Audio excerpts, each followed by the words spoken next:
Sir, please. सुप्रभात। आज 12 जनवरी राष्ट्रीय युवा दिवस के अवसर में हम दिल्ली पब्लिक स्कूल दुर्ग और दिल्ली पब्लिक स्कूल बिलासपुर के तत्वावधान में इस दिवस को मनाने के लिए एकत्र हुए हैं। मैं सबसे पहले आज के जो प्रतिष्ठित पैनल में सदस्य हमारे मौजूद हैं उनका हार्दिक स्वागत करता हूं। हमारे साथ छत्तीसगढ़ उच्च न्यायालय के पूर्व महाधिवक्ता कनक तिवारी जी हैं, जिन्होंने छत्तीसगढ़ के विवेकानंद नामक पुस्तक, जो कि बहुत ही विख्यात है, को लिखा है। हम आपका स्वागत करते हैं सर।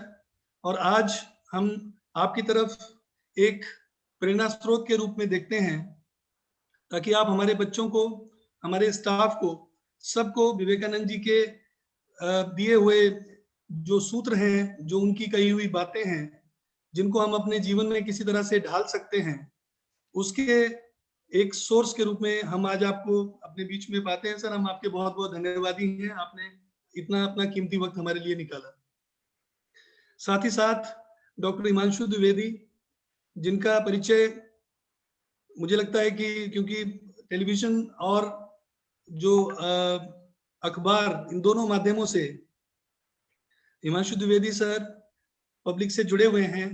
एक युवा काल से ही, जब कहीं 17-18 साल की उम्र से पत्रकारिता में जुड़े हैं, और INH, जनता टीवी, इसके अलावा हरिभूमि, इनके प्रधान संपादक, मुख्य संपादक हैं।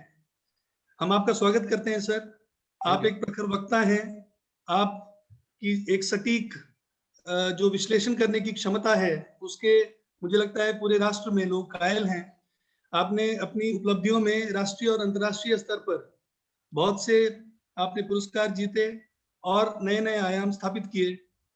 आज इस कार्यक्रम में, इस युवा दिवस के दिन, जिस दिन हम विवेकानंद जी को याद करते हैं, जिनका जन्म 1863 में 12 जनवरी को कोलकाता में हुआ था, और जो एक प्रेरणा स्रोत आज के परिप्रेक्ष्य में भी हैं, और मैं उनकी जो एक जीवन शैली या जो उनके जीवन को जब हम पढ़ते हैं तो उससे बहुत ज्यादा प्रभावित हूँ। उनकी एक बात जो कि अक्सर मन में रहती है, आज के युवा को भी वो बहुत ज्यादा प्रेरणा देती है, वो है कि उठो, जागो और तब तक नहीं रुको जब तक लक्ष्य की प्राप्ति ना हो जाए। तो आज के परिप्रेक्ष्य में भी हम पाते हैं कि विवेकानंद जी कहीं ना कहीं, और उनके आदर्श इस समय पे भी, जब हम टेक्नोलॉजी के युग में या किसी भी तरह से मॉडर्न जमाने की बात करें, तो हमें लगता है कि बहुत ही रिलेवेंट और बहुत ही उनकी जो सोच है वो आज भी ऊर्जा का सृजन करती है हमारे युवा में, हमारे बच्चों में, और किसी भी क्षेत्र में हम हो। हम धन्यवाद करते हैं डॉक्टर द्विवेदी का। लेखक भी हैं, बहुत सारा अचीवमेंट है सर का। तो मैं यही कहूंगा कि बच्चे दोनों स्कूलों के, DPS दुर्ग और DPS बिलासपुर के, वास्तव में एक गौरव का क्षण है सबके लिए कि आपके बीच में इस तरह के दो विभूतियां, जिनको मैं कहूंगा, चाहे वो advocate general sir Kanak Tiwari ji हों, चाहे हिमांशु द्विवेदी सर हों। साथ ही साथ मैं स्वागत करना चाहूंगा विवेक वर्मा सर का, जो हमारे वाइस चेयरमैन हैं।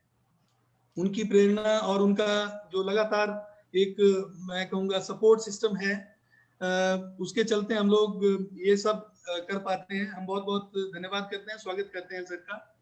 साथ ही साथ मैं जसपाल सिंह मठ सर को भी स्वागत करूंगा आज इस मंच पे, इस गोष्ठी में।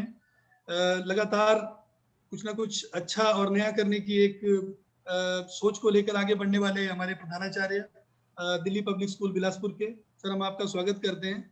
और साथ ही साथ हमारे साथ दोनों ही स्कूलों के जो हेड बॉय हेड गर्ल्स हैं वो भी पैनल पे हैं, और उन दोनों के बच्चों के भी एक तरह से उनके भी मन में प्रश्न हैं, क्योंकि जब हम बात करते हैं टीन एज की, तो बहुत से विचारों का स्वाभाविक है बच्चों के मन में रहना। आज का युवा विवेकानंद जी के समय का युवा, और उनके विचार आज के परिप्रेक्ष्य में कितने कारगर हैं, कितने रेलेवेंट हैं, इन सब चीजों को आगे देखने के लिए हमारे पास आज ये एक सुनहरा मौका है और मैं संपूर्ण दोनों स्कूलों के परिवार और जो बच्चे और पेरेंट्स फेसबुक लाइव इस इवेंट को देख रहे हैं, उन सबको एक बार कहूंगा कि this is an golden opportunity, एक बहुत ही स्वर्णिम हम सबके हाथ में एक अवसर है, जिस अवसर का हमें पूरा लाभ उठाना चाहिए। और एक व्यक्ति जिनका इतना रिच अनुभव है, इतना ज्यादा जिन्होंने चीजों को देखा है, परखा है, और थोड़ा सा जो मैं अंदाज ले पाया छत्तीसगढ़ के विवेकानंद पुस्तक का, तो मुझे लगता है कि आज का जो दिन है वो सबके लिए एक बहुत ही महत्वपूर्ण दिन होगा। इसको ध्यान में रखते हुए, ज्यादा वक्त ना लेते हुए, क्योंकि जब इतने बेहतरीन आपके पास में रिसोर्सेज हैं, तो मुझे नहीं लगता कि I need to speak more now. I will hand over to doctor Himanshu Dwivedi sir for carrying on the show from now on, and we look forward to a great interaction. हम लोग बहुत ही बेहतरीन 1 घंटा या जो भी वक्त हमें आज मिल पाएगा इन दोनों विभूतियों से, उसका पूरा आनंद लेने के लिए बैठे हैं। बहुत बहुत धन्यवाद। जय हिंद। बहुत बहुत धन्यवाद प्रिंसिपल सर आपका। और निश्चित रूप से आज का दिन हम लोगों के लिए बड़ा विशिष्ट है, 2 कारणों से विशिष्ट है। पहला कारण तो यही है कि आज विश्व युवा दिवस है और उस शख्सियत की आज जयंती है जिसने न केवल भारत को बल्कि पूरी दुनिया को आज से 100 साल पहले चमत्कृत किया, 125 साल पहले। नाम उनका स्वामी विवेकानंद। तो उनके जन्म दिवस को पूरी दुनिया में विश्व युवा दिवस के रूप में मनाया जाता है, तो हम ऐसे मौके पर हैं, तो इसलिए आज का दिन महत्वपूर्ण है। लेकिन इसके साथ में जो महत्वपूर्ण बात है हम सबके लिए, वो इस संदर्भ में है कि इस देश में इस समय 2 शख्सियत के संदर्भ में आधिकारिक रूप से बोलने के लिए जिस व्यक्ति को सबसे बेहतर माना जाता है, एक महात्मा गांधी के संदर्भ में और दूसरा स्वामी विवेकानंद के संदर्भ में, तो वो नाम सहजता से हमारे जहन में कनक तिवारी जी का आता है। और वो कनक तिवारी जी आज खासतौर पर हमारे साथ में, ये हमारे लिए एक उपलब्धि है। हमारा दुर्भाग्य रहा कि हम उस दौर में पैदा नहीं हुए जब विवेकानंद इस देश को संबोधित कर रहे थे।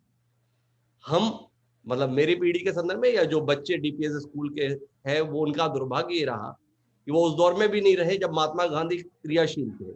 कनक जी को थोड़ा सा सौभाग्य मिला जीवन का कि कुछ हिस्सा उन्होंने उस समय बिताया जब महात्मा गांधी सक्रिय थे, पर विवेकानंद को देखने का मौका उन्हें नहीं मिला। लेकिन हम लोग इस बात पर संतुष्टि कर सकते हैं कि कनक तिवारी जी को देखने, सुनने, बोलने का मौका हमें मिलता है। तो आज के दिन बहुत ज्यादा बात मुझे अपनी नहीं कहनी है, मेरी प्रमुख भूमिका कनक तिवारी जी को आपके सम्मुख प्रस्तुत करने की है। कनक तिवारी जी को हम लोग कई रूप में जानते हैं। कनक तिवारी जी को हम लोग एक वकील के तौर पर जानते हैं, एक राजनेता के तौर पर जानते हैं, लेकिन उससे भी बेहतर उन्हें एक बेहतर लेखक और विचारक के तौर पर जानते हैं। जहां तक विवेकानंद जी के संदर्भ में बात है, तो इस देश के संदर्भ में एक बात बड़ी महत्वपूर्ण जो जानने की है कि पिछले 1000 साल में इस देश में 4 सांस्कृतिक क्रांति हुई। पहली क्रांति तब हुई जब आदि शंकराचार्य इस धरा पर आए।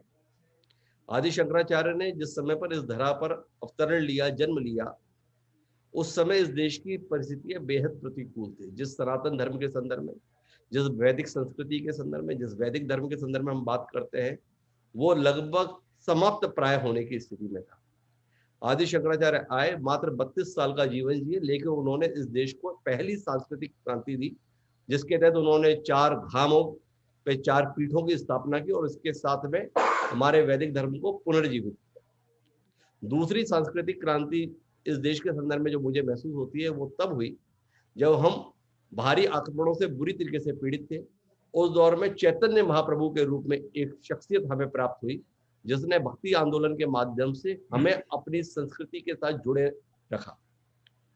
तीसरी क्रांति तब हुई जब स्वामी विवेकानंद के रूप में हमें एक विराट शख्सियत हासिल हुई, जिसने इस देश के गौरव को 7 समंदर पार पहुंचाकर बताने की चेष्टा की कि मनुष्य हो जाना पर्याप्त नहीं है देह के रूप में, बल्कि व्यवहार में, कार्य में, सोच में भी मनुष्यता को प्राप्त करना उतना ही बड़ा उपक्रम है। और चौथी क्रांति तब हुई जब महात्मा गांधी के रूप में हमें एक ऐसी शख्सियत प्राप्त हुई जिसने हमारे देश को आजादी दिलाई, और केवल आजादी राजनीतिक रूप से नहीं दिलाई बल्कि सोच की दृष्टि से भी दिलाई। तो ये 4 क्रांतियों के दौर से देश निकला है।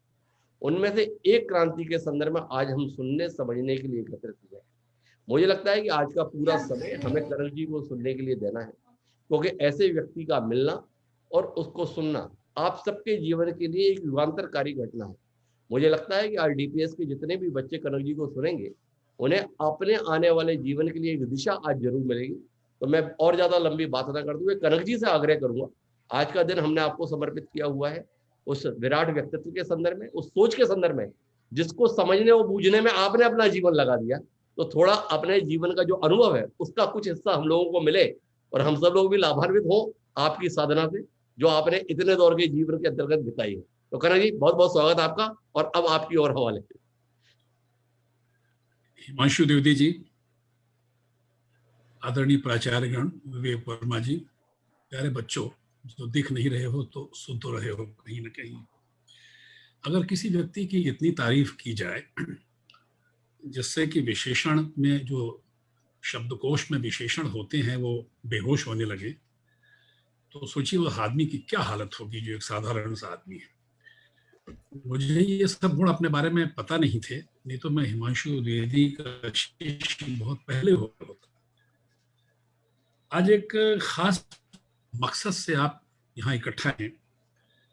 मैं कुछ आपको इस मायने में निराश करूंगा बच्चों कि विवेकानंद को समझने की जो मेरी नजर है वो नजर वह नजर नहीं है जो आपको सब जगह दिखाई सुनाई पड़ती है।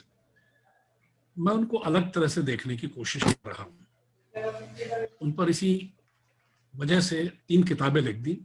अभी शर्मा जी ने एक किताब का जिक्र किया जो 2015 में मैंने लिखी, लेकिन उसके पहले 2013 में एक और किताब लिखी थी, विवेकानंद का जनधर्म। और अभी 2020 में एक और किताब लिखी, विद्रोही वेदांती का भारत बोध। ये 2 किताबें और हैं इसके साथ। उम्र अगर मिली, समय मिला तो शायद आगे भी लिखूं। मैं हो सकता है कि आपको निराश करूं, क्योंकि मैं उस तरह का वक्ता नहीं हूं जिस तरह के वक्ताओं की हमको आदत है सुनने मिलने, उनका सम्मान करने की, बाद में आवश्यक उनकी बुराई भी करने की। बच्चों, मैं अध्यापक रहा हूं और मुझे इस बात का दुख है कि मैं अध्यापक बाद में नहीं रह पाया। इसलिए मैं बच्चों को पढ़ाने की करने की बात करता हूं। मैं विवेकानंद के प्रति बोलते नहीं रखता। मैं विवेकानंद को घबरा कर उनसे सम्मान करने लायक एक बहुत बड़ा महापुरुष शुरू से मानने में इसलिए इनकार करता हूं कि विवेकानंद ने हमको यही सिखाया है कि जीवन में 4 मुख्य बातें हैं। ये विवेकानंद का गुण है, उनके बचपन का गुण है। दूसरी है जिरह, आर्ग्यूमेंट, और तीसरी है जिजीविषा या एंजाइटी, और चौथी है जिद या इंसिस्टेंस। जिस विवेकानंद से मैं भी मिलूंगा वो विवेकानंद मेरे रायपुर का है, वो मेरे छत्तीसगढ़ का है, जहां मेरे प्यारे बच्चे दुर्ग और बिलासपुर के और बाकी बच्चे भी सुन रहे हैं। अच्छी तरह से याद रखो कि जिस विवेकानंद को संसार जानता है उस नरेंद्र को विवेकानंद हमने बनाया है। ये हमारे छत्तीसगढ़ की धरती का पुण्य है जो विवेकानंद को बुनियादी पाठशाला छत्तीसगढ़ में हमने ऐसी सीख दी है जो सीख सारे जीवन उनके काम आई। पहली बात तो यह है कि विवेकानंद एक बांग्ला भाषी व्यक्ति थे। उनके पिता कलकत्ता से, जो आजकल कोलकाता है, रायपुर किसी बहुत बड़े वकील थे, तो मुकदमों के सिलसिले में आए थे कुछ बड़े लोगों को सलाह मशवरा देने, और उनको 2 बरस से ज्यादा कुछ यहाँ रहना पड़ा। तब विवेकानंद मुश्किल से 14.5 बरस के थे, और जब लौट के गए तो 16.5-17 बरस के बीच में लौट के गए। मतलब 14-14.5 बरस से लेकर 17 बरस का जो उम्र है, टीनेजर जिसको हम कहते हैं, किशोर अवस्था, आज उसी उम्र के बच्चे मुझे सुन रहे हैं। डीपीएस के जो बच्चे 9th, 10th, 11th क्लासेस वगैरह में हैं, उन कक्षाओं के जितने बड़े विद्यार्थी हैं, उसी उम्र का विवेकानंद नरेंद्र के रूप में हमारे बीच में आया था अपने स्वनाम धन्य पिता के कारण, और वो रायपुर में रहे। रायपुर में विवेकानंद के रहने का, उनके जीवन का सबसे बड़ा महत्वपूर्ण योगदान ये है, हमारा योगदान है, कि हमने उनको हिंदी भाषा सिखाई। शायद थोड़ी बहुत छत्तीसगढ़ी भी सीख गए होंगे। विवेकानंद ने अपने जीवन में केवल एक भाषण हिंदी में दिया है। उनको हिंदी बहुत अच्छी आती थी, लेकिन भाषण देने की भाषा और बातचीत करने की भाषा, समझाने की भाषा में फर्क होता है। तो उन्होंने खूब अच्छी तरीके से हिंदी भाषा में कांग्रेस के उन सारे डेलीगेट से बात की जो 1899 की कलकत्ता कांग्रेस में गए थे कलकत्ता, और उन्होंने खुश होकर के ये रिकॉर्ड किया है कि स्वामी जी की हिंदी तो बहुत ही अच्छी है, प्रवृत्ति, प्रबल, प्रांजल और संस्कृत में बहुत सुंदर हिंदी है। दूसरी बात यह है कि विवेकानंद के जीवन में जबरदस्ती महानता का लिहाफ हमको नहीं उड़ाना चाहिए। 13, 14, 15 बरस के बच्चे में महानता कहाँ से होती है?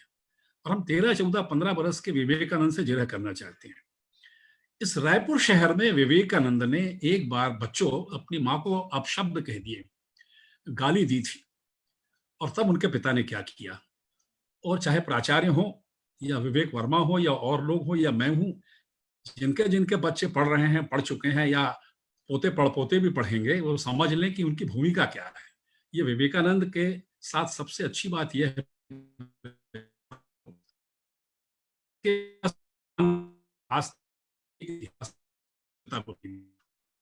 वो अपने बच्चे के लिए इतने समर्पित पिता थे। एक एक क्षण, एक एक बात को लेकर के वो अपने बच्चे को बढ़ाने में, करने में, और एक नींव पत्थर की तरह थे। पूरा विवेकानंद का वट वृक्ष तो आपको दिखाई देता है, लेकिन जो बीज कहाँ है, वो बीज है उनके पिता विश्वनाथ दत्त का। उन्होंने रायपुर में एक एक बात उनको सिखाई। और एक दिन जब उनको पता लगा, उनकी माँ ने कहा कि आज नरेंद्र ने मुझे अपशब्द कहा है, तो विवेकानंद के पिता ने क्या किया। विवेकानंद के कुछ मित्र थे रायपुर में, उन्होंने घर के आगे एक छोटा सा प्लेकार्ड लगा दिया, एक लिख करके कुछ चिपका दिया कि यहाँ नरेंद्र रहता है जो अपनी माँ को अपशब्द कहता है। अब आप सोचिए, जब नरेंद्र के मित्र वहां आए तो नरेंद्र की उनके सामने क्या हालत बनी होगी। नरेंद्र ने माफी मांगी माँ से और पिता से, कहा कि मैं जीवन भर ये गलती अब मैं कभी नहीं करूंगा। मित्रों, याद रखो, उस वक्त के रायपुर में, हालांकि आज की हालत भी बहुत खराब है, कितनी भी कोशिश कर लें, रायपुर की हालत सुधर कहाँ रही है शिक्षा के मामले में, लेकिन उस वक्त के रायपुर में हिंदी भाषा की पढ़ाई के कारण विवेकानंद स्कूल में भर्ती नहीं हो सकते थे। उस वक्त अगर डीपीएस होता तो शायद भर्ती हो जाते। तब उनके पिता ने क्या किया, उनके पिता ने उनके घर में तरह तरह के लोगों को बुलाया। ट्यूटर भी नहीं मिलते थे उस वक्त के रायपुर में, जो अंग्रेजी भाषा में अच्छे ट्यूटर हों। ये 1877 के 1879-80 के बीच का रायपुर है। तब उन्होंने कहा, वहाँ जो मौलवी मुल्ला हैं, जो पंडित हैं, जो पादरी हैं, जो धर्माचार्य हैं, जो व्याकरणाचार्य हैं, और तरह तरह के समाज के जो पढ़े लिखे विद्वान लोग हैं, इन सबको विवेकानंद शाम जब वो फुर्सत पाते थे अपने घर में बुलाते थे और अपने बेटे से इनकी जिरह करवाते थे। वो डीपीएस के बच्चों 15 से 17, 18 बरस की उम्र में से कोई शहर के सबसे बड़े रोज आके जिरह करें और उनको तुम जिरह में चित कर दो, तो तुम नरेंद्र के रूप में विवेकानंद नहीं बनोगे तो क्या बनोगे। ये विवेकानंद के पिता ने किया। जो बच्चे सुन रहे हैं, उस वक्त एनसाइक्लोपीडिया में 11 विवेकानंद को कंठस्थ थे। उन्होंने उसको क्रैम कर लिया था, पूरा का पूरा उनको याद था। विवेकानंद ने चार्ल्स डार्विन की जो इवोल्यूशन की थ्योरी है, उस इवोल्यूशन की थ्योरी के समानांतर नई थ्योरी बना दी और उसका प्रकाशन किया। उस वक्त के अमेरिका में एक बहुत बड़ा आदमी हुआ है, शायद आपने नाम जरूर सुना होगा, हर्बर्ट स्पेंसर। वो बहुत बड़ा एजुकेशनिस्ट था। हर्बर्ट स्पेंसर को उन्होंने चिट्ठी लिखी कि आपकी जो ऑन एजुकेशन नाम का लंबा निबंध है, फिलोसॉफिकल एसे है, मैंने उस पर कमेंट्री लिखी है, मैं उसको आपको भेजना चाहता हूं पढ़ने के लिए। हर्बर्ट स्पेंसर इसको सुनकर के बेहद खुश हो गए कि ऐसा भी हिंदुस्तान में कोई लड़का है। अगर वो किसी किताब को देख लेते थे तो 1 मिनट के अंदर ऐसे एक पृष्ठ को देख लेते और पूरा पृष्ठ उनको याद हो जाता था। तो ईश्वर ने या कुदरत ने, अगर ईश्वर को माने तो ठीक है, नहीं माने तो कुदरत कह लें, उनमें कुछ ऐसी प्रतिभा दी थी और वो विवेकानंद यहाँ लेकर हमारे बीच में से चले गए। वो बैलगाड़ी में बैठकर आए थे जबलपुर से रायपुर। उस संबंध में भी बहुत कुछ हम लोगों को नहीं मालूम था, तो हमने भी कुछ गलत सलत लिखा।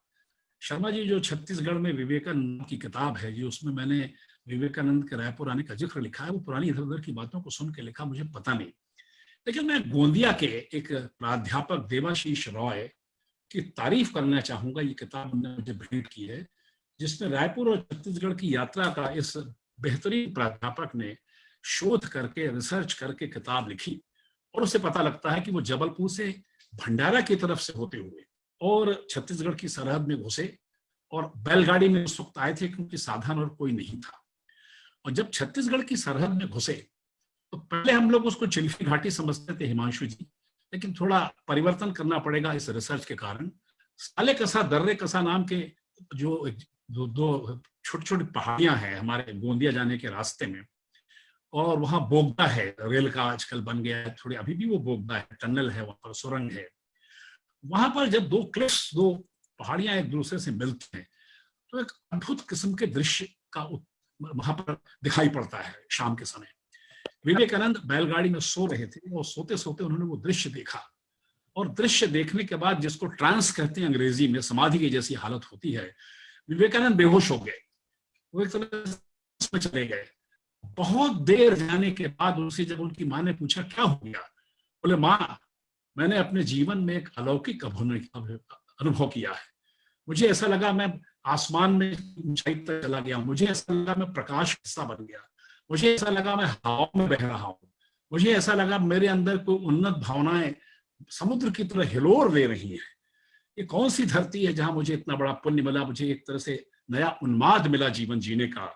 सुन लो डीपीएस के बच्चों, इस बात को याद रखना, ये धरती छत्तीसगढ़ है जिसने नरेंद्र को यह अनुभव कराया, और वहां से विवेकानंद के जीवन में तमाम परिवर्तन होना शुरू किया। मुझे बताना आवश्यक है। बूढ़ापारा के 2 मकानों में वो रहे, एक के बाद एक।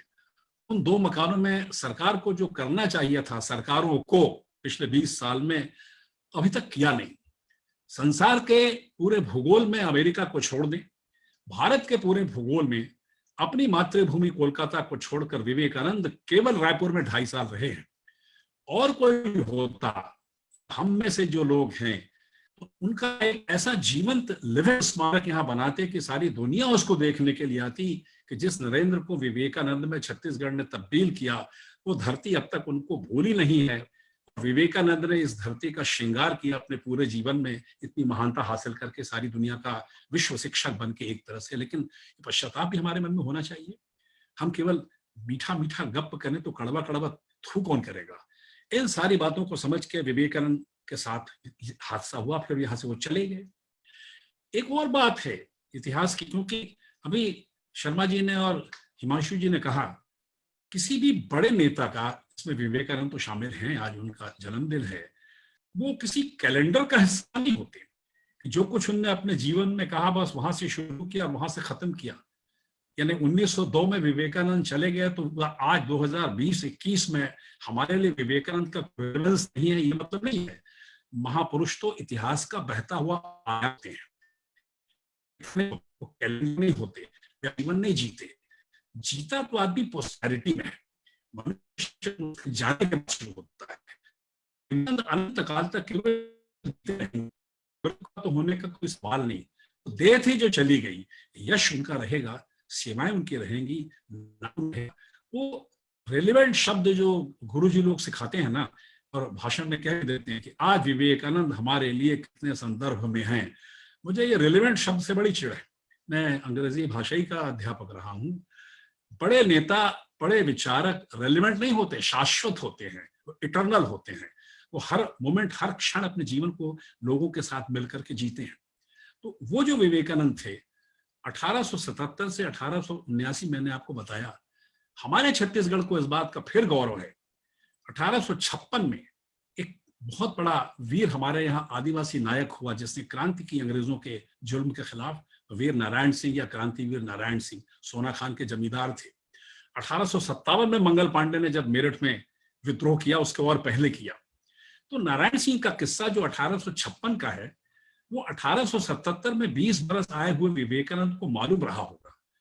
लेकिन मुझे स्वामी जी से शिकायत, क्योंकि मैं छत्तीसगढ़िया हूँ और विवेकानंद मेरे से पहले छत्तीसगढ़िया थे, कि उनके पूरे साहित्य में उनके जाने के बाद रायपुर प्रवास का कोई जिक्र क्यों नहीं आया, नारायण सिंह का कोई जिक्र क्यों नहीं आया। उन्होंने यहाँ सब कुछ हमको याद करने के लिए कुछ कहा होता तो आज इतिहास का एक इतना ज्वलंत परिच्छेद हमारे हाथ में होता कि हम विवेकानंद द्वारा प्रमाणित भूखंड के लोग हैं, उस इतिहास संस्कृति के हिस्से के लोग हैं। ये हमको करना चाहिए था, लेकिन हमारे साथ हो नहीं सका।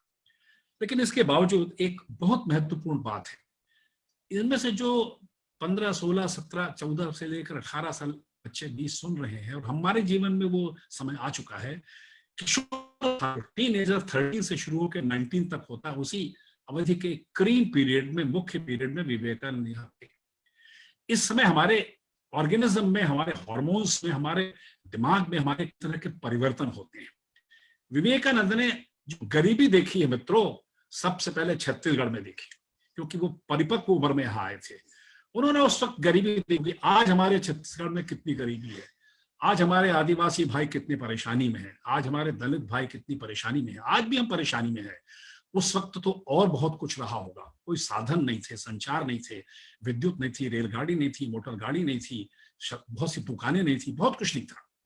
उस गरीबी को, अशिक्षा को, परेशानी को, बदहाली को, भुखमरी को, अकाल को, मौत को और हर तरह के जुल्म और अत्याचार विवेकानंद ने घर से निकल कर बहुत घूमते थे आसपास, वो घर में बैठे नहीं रहते थे, शुरू से घुमक्कड़ थे। अपनी आंखों से देखा, अपनी आंखों से देख के उसको समझा।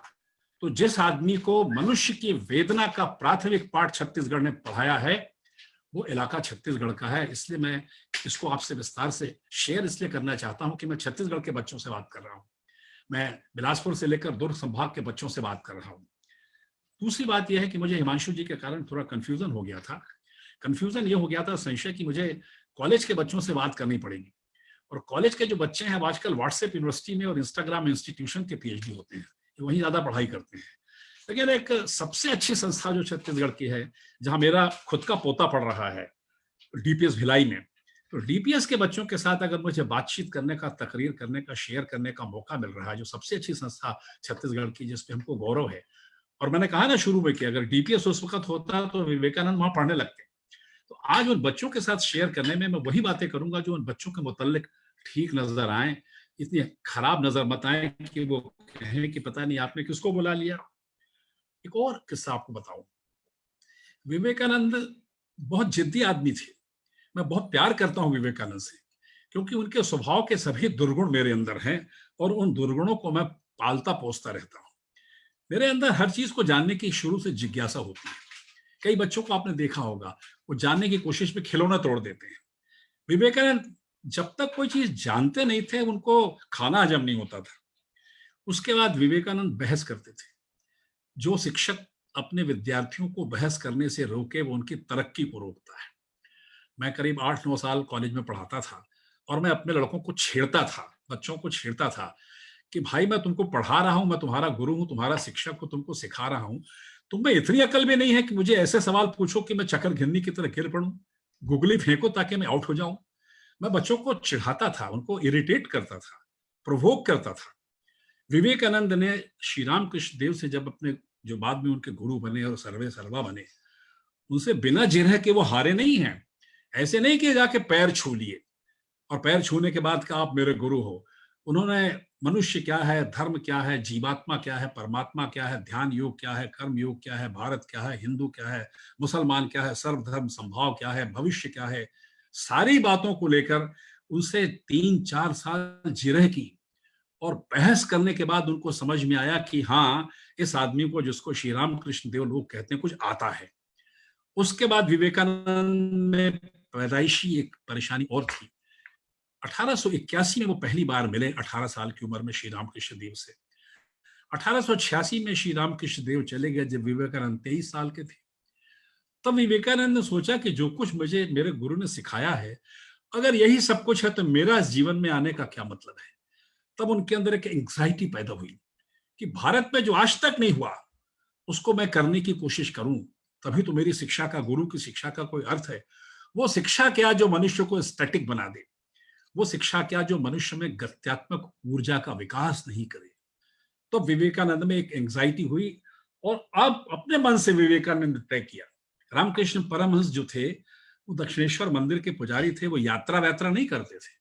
वो तो एक जगह बैठ के साधना में तल्लीन रहते थे, सेवाएं करते थे, जो करना था एक जगह बैठते थे मंदिर में, पुजारी की तरह, एक धर्मात्मा व्यक्ति की तरह, एक शिक्षा देने वाले व्यक्ति की तरह। तब विवेकानंद ने अपने तई भारत के सांस्कृतिक इतिहास में पहली बार तय किया, मैं गौतम बुद्ध को छोड़ता हूं, वो पुरानी बात है, नए सांस्कृतिक इतिहास में, जब से हमारा अंग्रेज के आने के बाद एक नया सांस्कृतिक इतिहास बनाने की, जिसको कहते हैं कि नवोदय का जो आंदोलन है, पुनर्जागरण का जो आंदोलन है, जिसको इंडियन रेनेसा या बंगाल रेनेसा कहते हैं, जो राम मोहन रॉय के समय से शुरू हुआ, उसमें स्वामी श्रद्धानंद को जोड़ने, दयानंद सरस्वती को जोड़ने, रामकृष्ण परमहंस को जोड़ने, रविन्द्रनाथ टैगोर को जोड़ने और कई लोगों को आप जोड़ लें। उन सब के रहते हुए ये पहले व्यक्ति थे विवेकानंद। एक 23 साल का नौजवान था विवेकानंद, जिसने कहा कि मैं पूरे भारत को पैदल चल के देखना चाहता हूं, मैं लोगों की गरीबी से साक्षात्कार करना चाहता हूं, मैं उनको अपने गले लगाना चाहता हूं, मैं उनके आंसुओं में अपने आंसू मिलाना चाहता हूं, मैं उनकी खुशी में अपनी मुस्कान मिलाना चाहता हूं, और मैं उनसे जाके जब तक नहीं मिलूंगा मुझे धर्म कर्म को समझ में नहीं आएगा। वो आजकल के नेताओं की तरह नहीं थे कि किसी दलित के घर में भोजन करने जाएं तो वहां पहले से प्रबंध कर दिया जाता है। वो इस तरह से जब भोजन करें जिससे लगे कि 5 सितारा भोजन गरीब की झोपड़ी में कर रहा है। विवेकानंद ने एक मुफलिस की तरह, पैसा ही नहीं था उनके पास, वो अगर निकलते थे पैदल तो एक गांव से दूसरे गांव अगर 15 किलोमीटर चल के जाना है तो कहाँ रुकेंगे उन्हें नहीं मालूम होता था, क्या खाएंगे उन्हें नहीं मालूम होता था, कहां तक पहुंचेंगे नहीं मालूम होता था। इस तरह विवेकानंद ने 3-4 साल भारत का भ्रमण किया और हिंदुस्तान की गरीबी को गले से लगाया, अपनी आत्मा में अंतस्थ किया। तब उनको समझ में आया कि हिंदुस्तान क्या है, मेरा देश क्या है। वो गरीब जिसके पास खाने को कुछ नहीं है, जब विवेकानंद से सलूक करता था, व्यवहार करता था, तो उसके अंदर विवेकानंद को ईश्वर के दर्शन होते थे। विवेकानंद को ईश्वर के दर्शन अपने गुरु में नहीं हुए, विवेकानंद को ईश्वर के दर्शन अपनी वेदना में हुए, अपनी करुणा में हुए, अपनी परेशानी में हुए, अपने दुख में हुए। और यही श्री रामकृष्ण देव ने उनको सिखाया। श्री रामकृष्ण देव से उनका मिलना बहुत ही एक अलग तरह का मामला था। मैं तो गुरुदेव अंग्रेजी साहित्य का विद्यार्थी था, मुझे ये पता नहीं कि आजकल आपके यहाँ क्या पढ़ाई होती है, लेकिन मैं जब महाविद्यालय में पढ़ाता था तो अंग्रेजी के कवि का यदि बच्चे कहीं सुन रहे हो तो नाम याद रखें, वो बहुत बड़ा कवि है। कवि बहुत बड़ा होता है, उसको पढ़ के मुझे लगा, अंग्रेजी की कविता को पढ़ के लगा, हिंदी की कविता को पढ़ के तो लगा ही लगा। उसके पहले तुलसीदास जी को पढ़ के क्यों नहीं लगेगा, कबीर को पढ़ के क्यों नहीं लगेगा। उसका नाम है विलियम वर्ड्सवर्थ। विलियम वर्ड्सवर्थ की एक कविता है, बहुत लंबी कविता है, उसका शीर्षक है एक्सकर्शन। एक्सकर्शन नाम की पूरी कविता विलियम वर्ड्सवर्थ के जीवन काल में नहीं छपी, उसकी मृत्यु के बाद। तो विवेकानंद जब स्कॉटिश चर्च कॉलेज में पढ़ते थे तब एक्सकर्शन नाम की कविता एक प्रोफेसर साहब उनको पढ़ाते थे।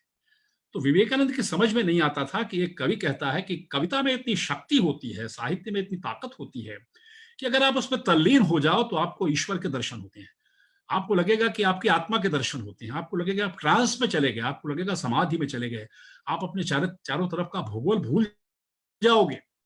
तो विवेकानंद को और बच्चों की तरह समझ में नहीं आता था, मुझको भी तो समझ में नहीं आता था। यह क्या तमाशा है कि हमें कवि की कविता पढ़े तो उसमें ट्रांस हो जाएगा, या हमको समाधि दिखेगी, या हमको ईश्वर दिखेगा। लेकिन वर्ड्सवर्थ ने यह फिलॉसफी भारत से सीखी थी। और एक दिन जब प्रोफेसर साहब छुट्टी में थे, ऐसा कई बार होता है कि जो टीचर हमको पढ़ाते हैं जब वो छुट्टी में चले जाते हैं और उनकी जगह जो स्थानापन्न टीचर आते हैं वो ज्यादा अच्छा पढ़ा देते हैं। तो उस दिन प्रिंसिपल हेस्टी ने उनको पढ़ाया, ये नाम याद रखिए। तो प्रिंसिपल हेस्टी ने कहा कि नहीं, कविता को पढ़ के आप जा सकते हैं ट्रांस में, ऐसा होता है, मैं एक आदमी को जानता हूं, वो तो कलकत्ते में रहता है।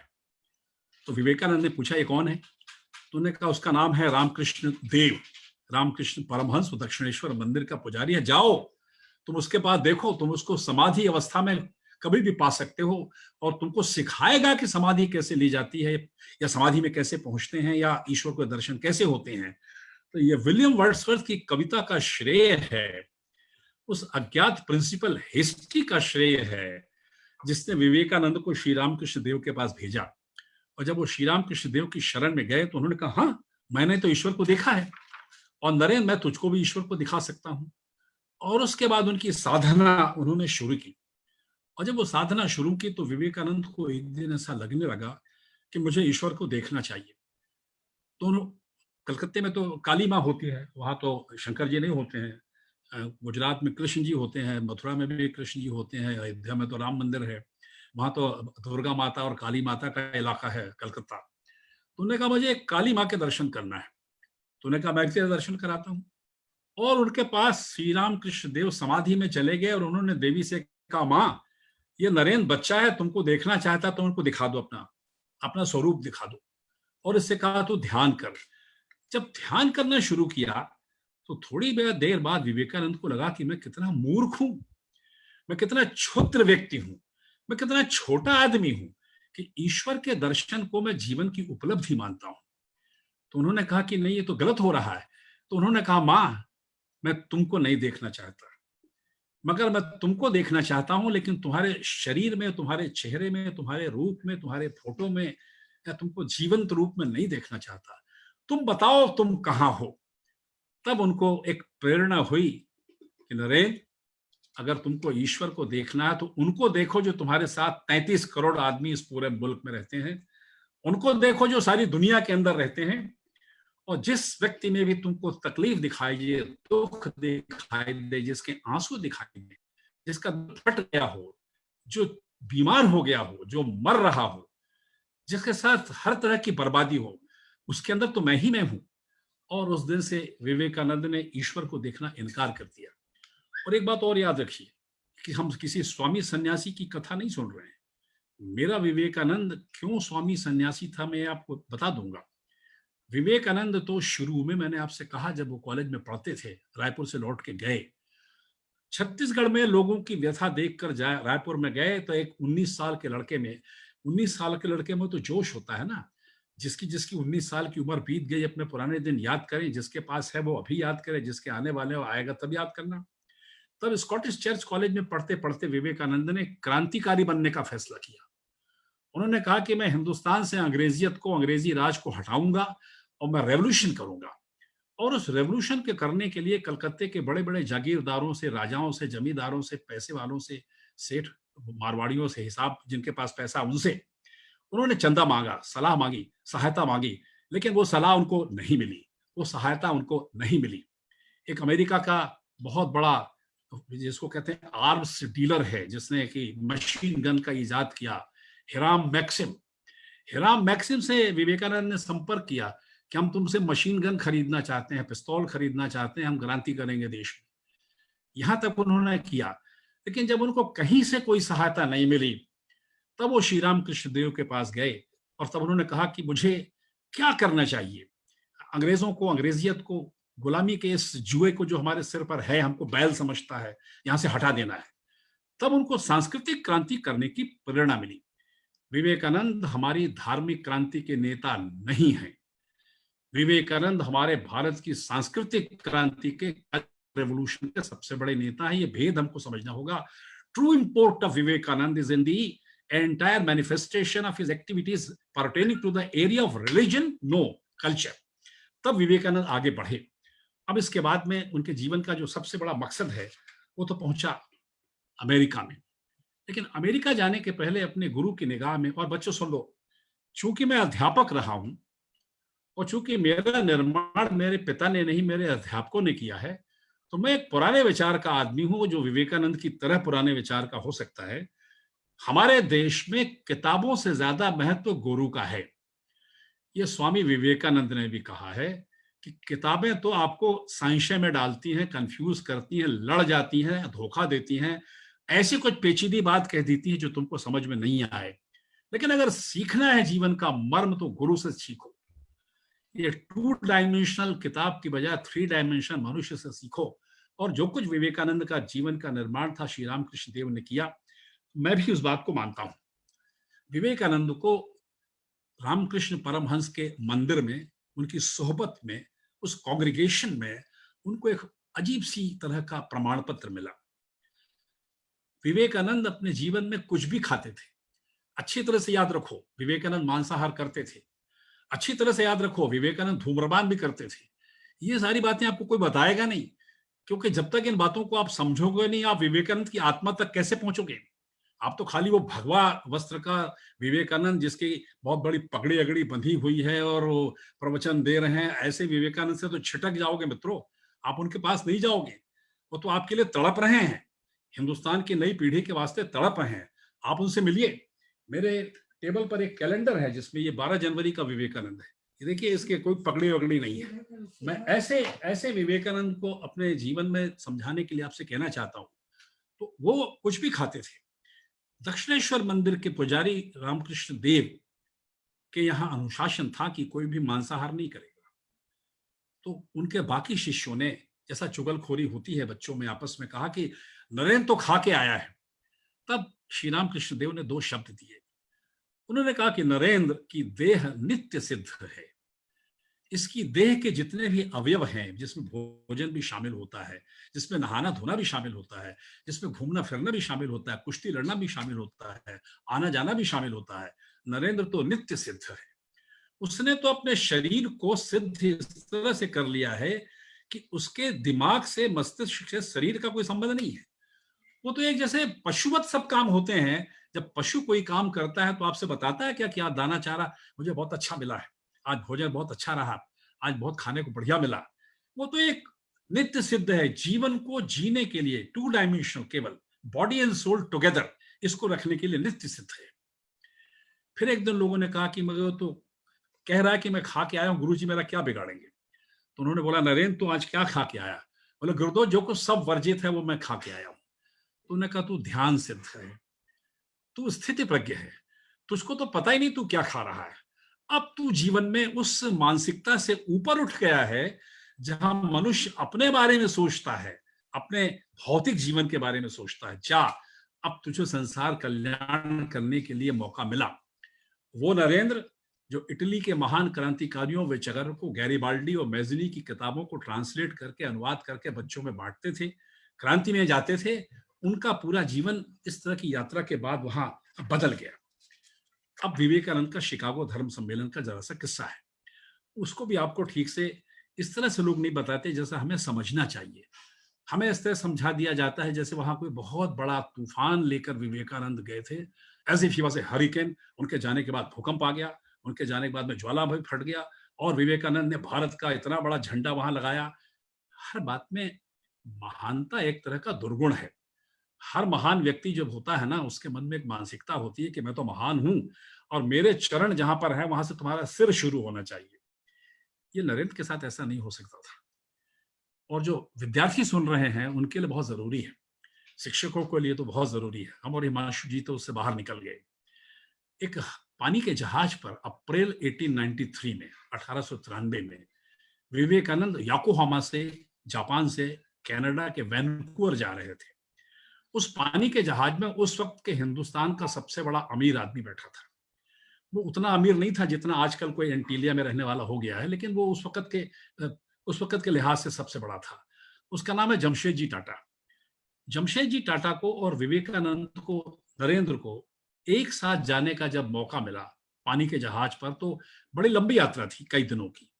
तब उन्होंने उनसे बात की और जमशेद जी टाटा से कहा कि आपके पास तो बेशुमार धन है, इस धन का क्या उपयोग है? आप धन को अगर मल्टीप्लाई करो तो बहुत धन है, अगर आप धन को जोड़ दो, positive plus positive plus plus plus, तो भी बहुत धन है। लेकिन अगर आप धन से ऋण ले लो, उसमें से कुछ कम कर दो, तो धन तो कम हो जाएगा। तो मिलेगा आपको क्या? ब्याज में क्या मिलेगा? बदले में क्या मिलेगा? तो जमशेद जी टाटा ने कहा कि मैं इस युवा सन्यासी से बहुत परेशान था। मैंने कहा कि आप बताइए मुझे क्या करना है।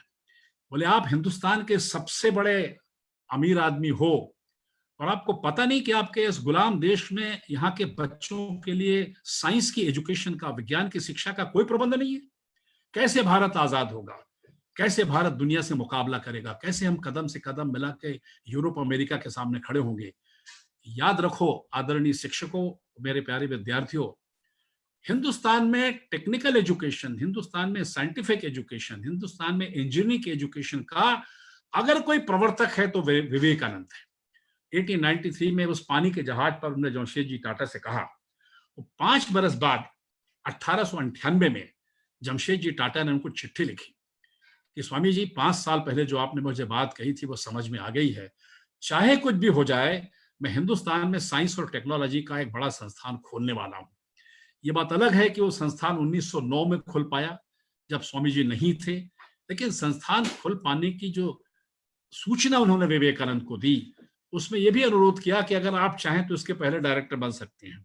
खैर, स्वामी जी तो उस वक्त और कुछ डायरेक्टर बनने वाले थे, वो डायरेक्टर बनने का तो उनके सामने सवाल नहीं था, लेकिन बहरहाल ये उनके साथ हुआ और तब वो शिकागो पहुंचे।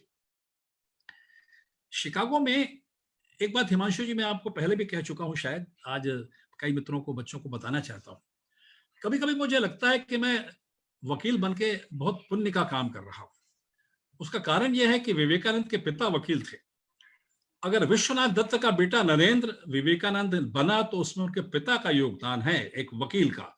हालांकि वकील बड़े खराब होते हैं, वकीलों के पुत्र अच्छे नहीं निकलते, पता नहीं कैसे निकलते हैं, मालूम नहीं। मोतीलाल नेहरू का अपवाद छोड़ दीजिए। लेकिन ये बात थी, चार्ल्स बोनी नाम का एक वकील था शिकागो का, और वो उसका क्रिमिनोलॉजी का वकील था, क्रिमिनल प्रैक्टिस का, फौजदारी कानून का वकील था। फौजदारी कानून के वकील को बहुत पैसा मिलता है, जमानत कराने के नाम पर, किसी को गिरफ्तार कराने के नाम पर, किसी को जेल कराने के नाम पर, फांसी की सजा से छुड़ाने के नाम पर। ये कुकर्म हमने भी अपने जीवन में किया है। बहुत पैसा मिलता है। उसके पास इतना पैसा था कि वो शिकागो का सबसे अमीर आदमी था। लेकिन होता यही है कि दिया तले अंधेरा है। एक बहुत पापी आदमी के मन में ही पुण्य का उदय होता है। वाल्मीकि क्या थे? वाल्मीकि तो केवल मारते फिरते थे सबको, और जब एक क्रौंच पक्षी को मिथुन अवस्था में उन्होंने मारा कोहैबिटेशन करते समय, तब उनमें कविता फूटी। भारत के सबसे बड़ी कवि, सबसे पुराने कवि हो गए। तो चार्ल्स बोनी ने कहा कि मैंने इतना पाप किया, मुझे पुण्य करना चाहिए। तो ये एक वकील के दिमाग की उपस्थिति की शिकागो धर्म सम्मेलन हुआ। इसमें किसी रिलीजियस प्रीस्ट का कोई योगदान नहीं है। उस वकील ने अकेले सोचा, और कई साल की तैयारी के बाद शिकागो में धर्म सम्मेलन हुआ। और जब विवेकानंद वहां पहुंचे तो विवेकानंद की वही दुर्दशा थी जो महात्मा गांधी की दक्षिण अफ्रीका में थी। गांधी जी तो बैरिस्टर बनने के बाद वैलिड टिकट लेकर फर्स्ट क्लास के डब्बे में बैठे तो अंग्रेज सार्जेंट ने उठा के उनको सेंट पीटर्सबर्ग के स्टेशन पर फेंक दिया सामान की तरह, और वो बैरिस्टर कुछ नहीं कर पाया। तब उसके मन में आया कि मुझे ऐसा कुछ करना है कि जिसने मुझे फेंका, इसकी पूरी सभ्यता, इसकी पूरी सरकार को मैं हिंदुस्तान से हटा दूं। और वो नए महात्मा गांधी का उदय हुआ उस तारीख को। विवेकानंद के साथ जब हुआ तो विवेकानंद को कोई पहचानता नहीं था। विवेकानंद भारत के किसी भी धर्म के प्रतिनिधि की हैसियत से बुलाए नहीं गए थे। बोस्टन शहर में मुफलिस की तरह सड़क के किनारे पड़े थे, कपड़े गंदे थे, सामान कुछ था नहीं, ठंड थी, खाने को नहीं था। मैं उस महान अमेरिकी विदुषी महिला की याद करना चाहता हूं। इतिहास ऐसे ही बनता है। एक विदेशी महिला ने देखा कि एक सन्यासी नुमा आदमी, एक साधु नुमा आदमी जो हीथन किसी कंट्री से आया, किसी काले काले लोग जहां रहते हैं, केहुए रंग के लोग रहते हैं, वहां से आया, ये कौन है? तब उनने पूछा तो विवेकानंद ने, अंग्रेजी बहुत अच्छी थी उनकी, he used to speak chaste English, और अंग्रेजी में उन्होंने को बताया कि मैं कौन हूँ, क्यों आया हूँ। मैं तो पार्लियामेंट ऑफ रिलीजन्स का नाम सुन के आ गया हूँ, मुझे पता नहीं वहां क्या होने वाला है, लेकिन मेरे अंदर एक अर्ज है, मुझसे मेरा अंतर कह रहा है कि नरेंद्र तुम वहां जाओ, वहां कुछ होने वाला है।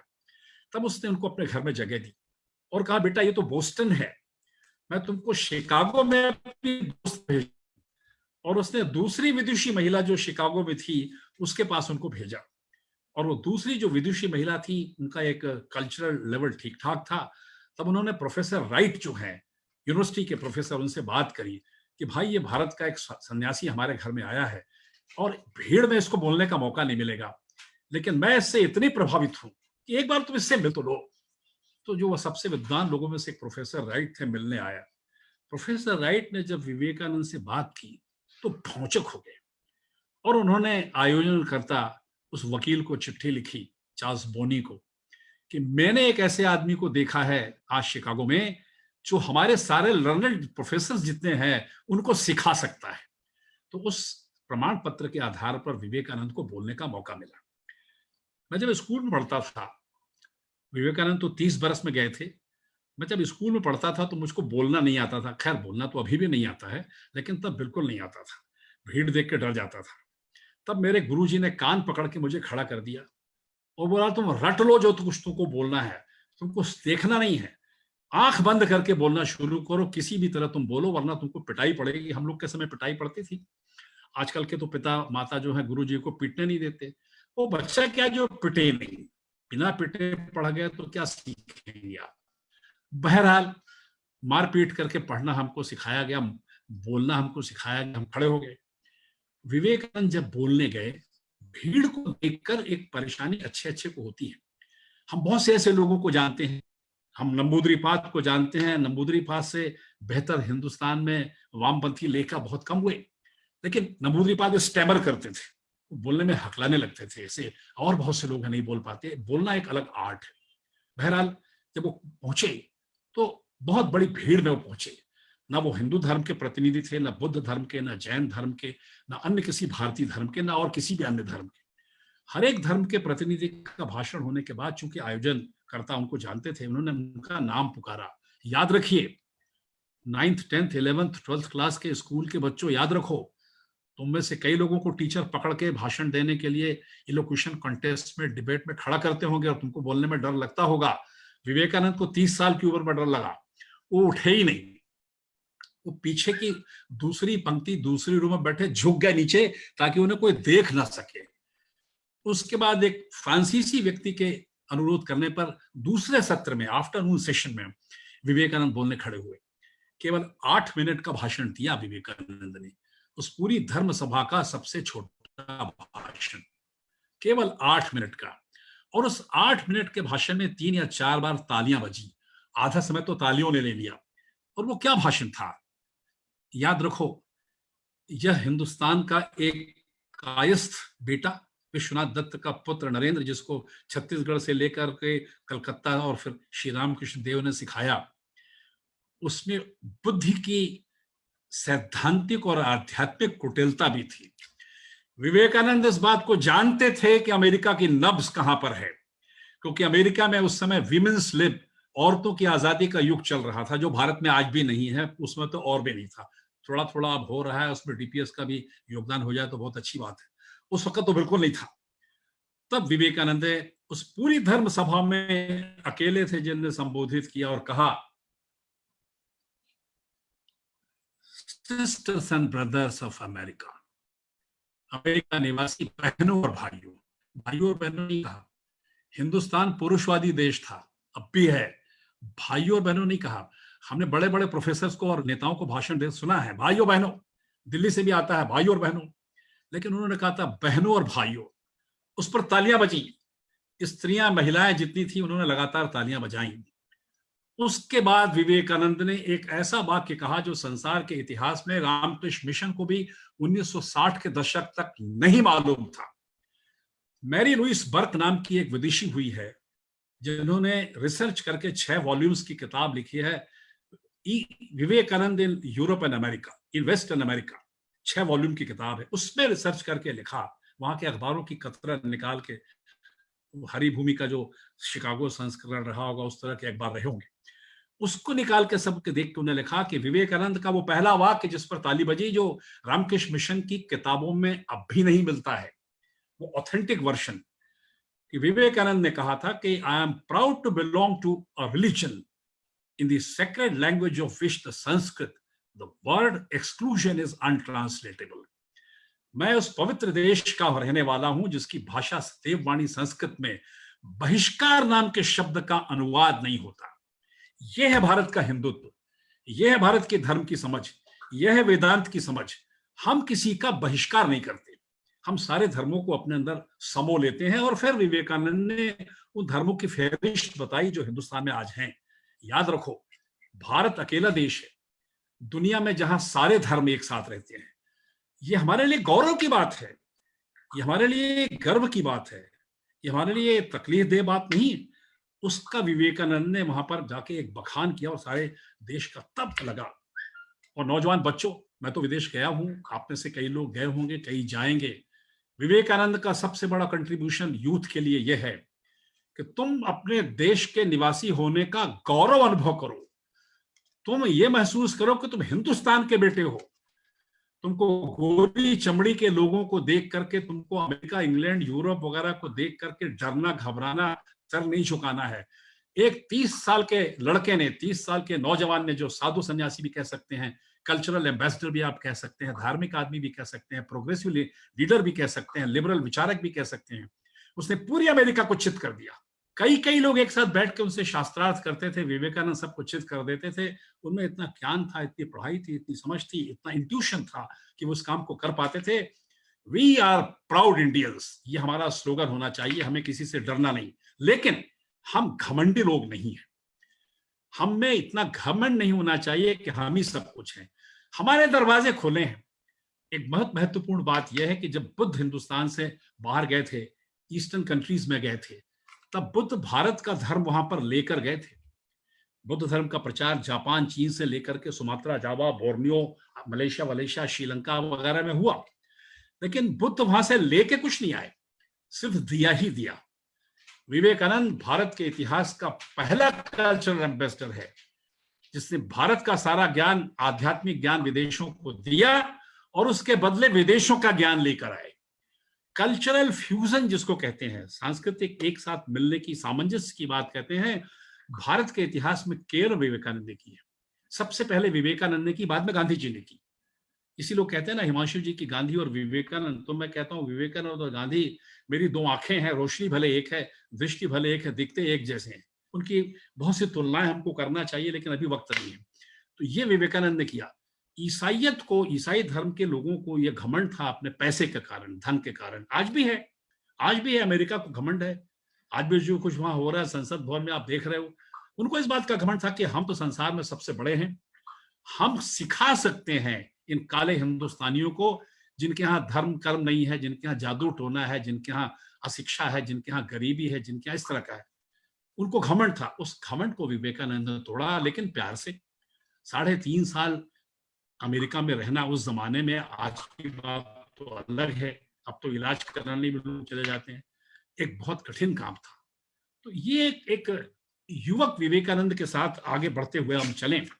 और एक छोटी सी बात आपसे कहना चाहता हूं, विवेकानंद जब यहाँ मुफलिस हालत में मथुरा वृंदावन की तरफ जा रहे थे, आगरा से शायद, तो रास्ते में उन्होंने देखा कि एक भंगी, एक दलित सड़क के किनारे पड़ा हुआ चिलम पी रहा है, हुक्का पी रहा है, अफीम पी रहा है, चिलम पी रहा है, कुछ पी रहा है। सन्यासी विवेकानंद वहां से गुजरे और गुजरने के बाद आगे बढ़ गए। तो उन्होंने सोचा, मैंने आपसे शुरू में कहा कि विवेकानंद को धूम्रपान से कोई नफरत नहीं थी, आदतन नहीं थे, लेकिन नफरत भी नहीं थी। उन्होंने सोचा मैं इसके साथ इसकी चुलम का एक सुट्टा क्यों नहीं मार सकता, कितने आनंद में बैठा ये गरीब आदमी है, अमीरों के चेहरे से टपकता नहीं है, चलो मैं भी पी लेता हूं। फिर सोचा नहीं, मैं सन्यासी हूं, लोग क्या सोचेंगे। फिर सोचा नहीं, सन्यासी से क्या मतलब है, और गए। और उसने कहा भाई मुझे अपनी चिलम का 1-2 कश लगाने दोगे? तो उसने कहा साहब मैं गंदा, गरीब, भंगी, नीच जाति का आप स्वामी सन्यासी भले आदमी दिख रहे हैं, मैं कैसे पाप करूं। उन्होंने उसको समझा के उसको लिया और चिलम पी और आगे बढ़े।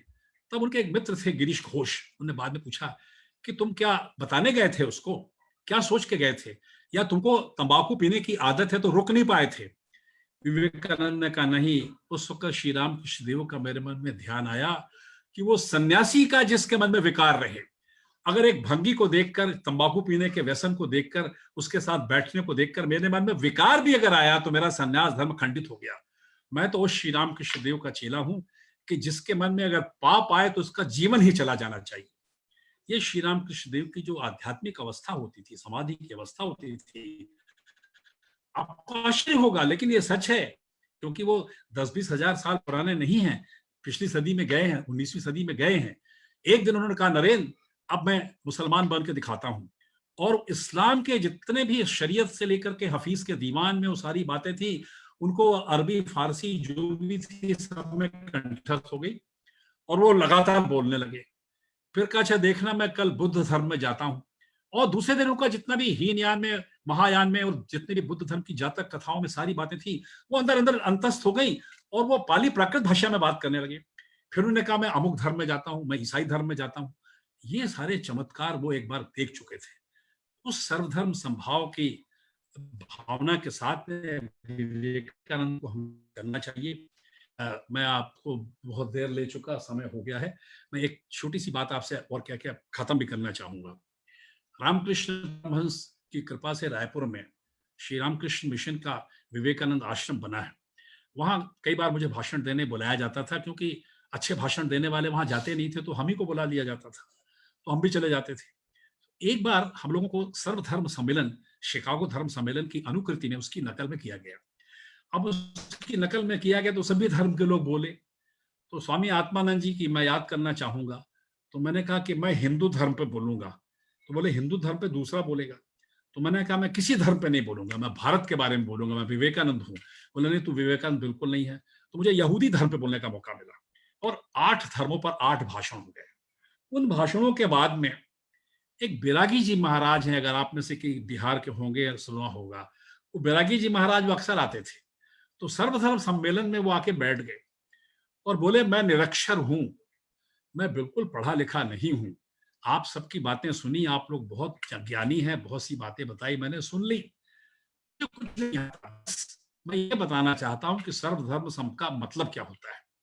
तो वैरागी जी ने एक वाक्य कहा था, वो वाक्य यहाँ पर अटक गया, यहाँ अटक गया है। उन्होंने कहा, चौका हो हिंदू का, बनाए मुसलमान और खाए ईसाई। मैं यही सर्वधर्म समझता हूँ। हिंदू चौका बहुत पवित्र होता है, गोबर से लिपा हुआ, जिस वक्त पुराने अपनी पुरानी याद करिए। मुसलमानों से अच्छा कोई रसोइया नहीं होता पूरे भारत में, पूरी दुनिया में। 7 स्टार होटल में आप जाएंगे तो रसोइया मुसलमान मिलेगा, उससे बेहतर कोई होता नहीं। और ईसाई ने हमको खाना सिखाया, टेबल कुर्सी पे बैठ के हाथ वाथ धो के, ताकि नीचे की गंदगी ऊपर मत आए।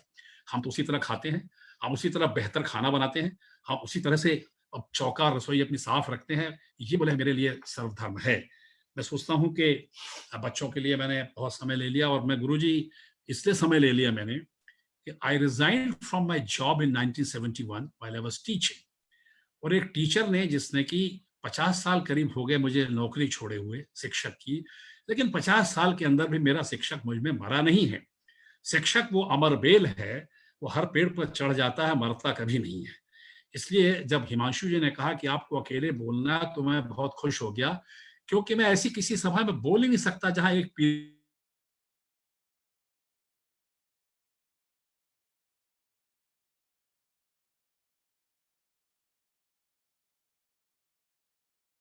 एक जरा सी बात बता दूं कि हिंदुस्तान के बारे में एक चुटकुला है।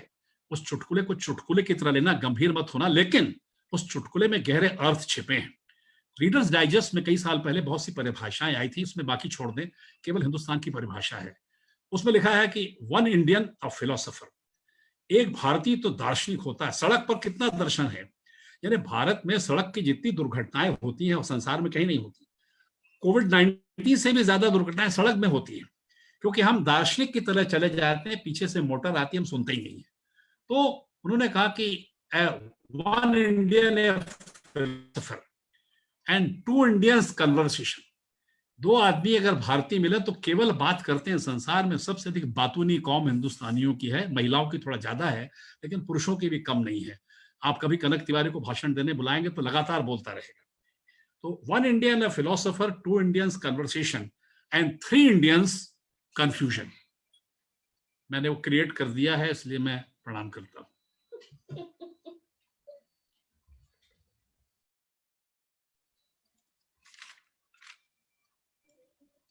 हिमांशु जी नमस्कार, दिख नहीं रहे। धन्यवाद सर। प्रणाम। आपके आदेश का पालन किया, बना नहीं तो भी। अरे सर कैसी बात कर रहे हैं, बल्कि मैं चाहूंगा कि अब कुछ बच्चे, उनके मन में जिज्ञासा थी आपसे कुछ सवाल करने के संदर्भ में, तो मैं यशपाल सर से आग्रह करूंगा कि वो बच्चों को कोऑर्डिनेट कराएं, और बच्चों के मन में अगर कोई जिज्ञासा है कनक जी से पूछने के संदर्भ में, कुछ जानने के संदर्भ में, तो वो सवाल कर सकते हैं कनक जी से। कनक जी उपलब्ध है। धन्यवाद हिमांशु सर। मैं बच्चों को कहूंगा कि अपॉर्चुनिटी है बेटा, he is not a person in front of you, he is an encyclopedia, I must say. I do not think there has been anything which has been given by him was not worth noting down. So we are really blessed. हम आज वास्तव में सौभाग्य हमारा कि आप हमारे बीच में हैं।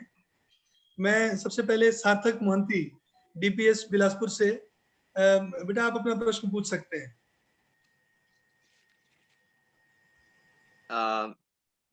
Good afternoon sir.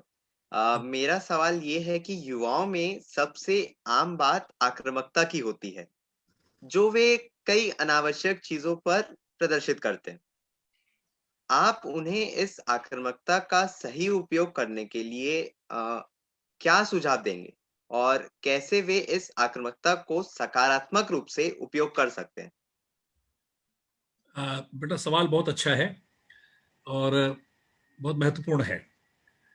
मैं आपसे बिल्कुल सहमत हूं कि बच्चों में आक्रामकता होती है, और ये भी बहुत ज़रूरी है कि उसको प्रॉपरली चैनलाइज किया जाए, और ये भी बहुत ज़रूरी है कि वो सकारात्मक हो। लेकिन मैं आपकी भाषा पर टिप्पणी करूंगा।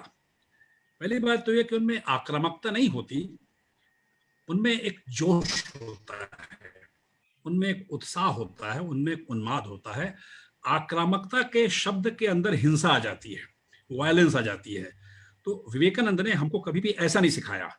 आपके अंदर जो जोश है, उत्साह है, एनर्जी है, उन्होंने यही कहा ना कि मजबूत बनो, ताकतवर बनो, एनर्जाइज करो अपने आप को, ये एक बात कही। हम जिस स्कूल में पढ़ते थे, लैटिन में उसका मोटो था मेंस सेना इन कॉर्पोर सैनो, यानी healthy mind in healthy body. हमारे स्कूल में ये सिखाया जाता था। तो विवेकानंद ने यही बात कही, पहली बात। दूसरी बात है कि सकारात्मकता शब्द एक पॉलिटिकल शब्द है। आजकल लोगों की गुलामी करना, सरकारी बातों को मानना, बड़े लोगों की बातों को केवल मानना, सिर झुका के काम करना, ये सकारात्मकता, पॉजिटिविज्म इसको नहीं कहते। विवेकानंद ने सिखाया था कि आपको, मैंने शुरू में कहा कि पहली बात तो आपके अंदर जिज्ञासा खत्म नहीं होनी चाहिए, आपके अंदर में आर्गुमेंट खत्म नहीं होना चाहिए, सवाल पूछना खत्म नहीं होना चाहिए। आई रिमेंबर यू, क्योंकि आपने मेरे से पहला सवाल आपने पूछा, you must ask A question, you must ask a question in the system, to the person, to the existing philosophy, to the achievements of Vivekananda himself or everyone, कि ऐसा क्यों, ऐसा क्यों नहीं। उसके बाद आपको चैनलाइज करने में एक बात मैं टिप्पणी करूंगा, डीपीएस के बच्चों पर मेरी टिप्पणी नहीं है, बाकी लोगों पर तो हो सकती है, अपने पर भी हो सकती है। डॉक्टर राम मनोहर लोहिया इस देश के बहुत बड़े विचारक थे, गांधी जी के सबसे अच्छे इंटरप्रीटर्स में उनको मानता हूं। उनकी शिकायत थी कि हिंदुस्तान का बच्चा सबसे कम पढ़ता है, हिंदुस्तान का बच्चा पढ़ाई में सबसे कमजोर है, और हार्वर्ड जाने की, ऑक्सफोर्ड कैम्ब्रिज जाने की और जगह जाने की बाद में जरूरत क्यों पड़ती है, हमारे देश में शिक्षा का स्तर बहुत खराब है। विवेकानंद का की फिगर था कि जितना ज्यादा पढ़ सकते हो उतना ज्यादा पढ़ो। आपको विवेकानंद की किताब तो आपने पढ़ी नहीं, मैं आपका चेहरा देख के कह सकता हूं। हम जितने बैठे हैं, हम में से विवेकानंद किसी ने पढ़ा नहीं, मैं चेहरा देख के कह सकता हूं। उसका कारण क्या है? is a fundamental question before Indian intellectuals, which I am going to ask them in the evening webinar at 7 p.m. today. Vivekananda का लिटरेचर हिंदी भाषा में है ही नहीं। विवेकानंद का लिटरेचर वर्नाक्युलर लैंग्वेजेस में हिंदुस्तान में है ही नहीं। Vivekananda basically said in English, अंग्रेजी में है। लेकिन विवेकानंद को अगर भारतीय भाषा में पढ़ना है, भारतीय जुबान में पढ़ना है, तो पहले आप उसको अंग्रेजी में पढ़ के पढ़ो पहले विवेकानंद को। उन्होंने कहा क्या? उनके एक एक शब्द में, एक एक वाक्य में कैच होता है, हम उस कैच को नहीं समझते हैं। विवेकानंद ने कहा था, फॉर एग्जाम्पल, मैं अपने देश से सबसे ज्यादा प्यार करता हूं, लेकिन मैं अपने देश का मतलब ये कि मैं अपने भाइयों बहनों से ज्यादा प्यार करता हूं।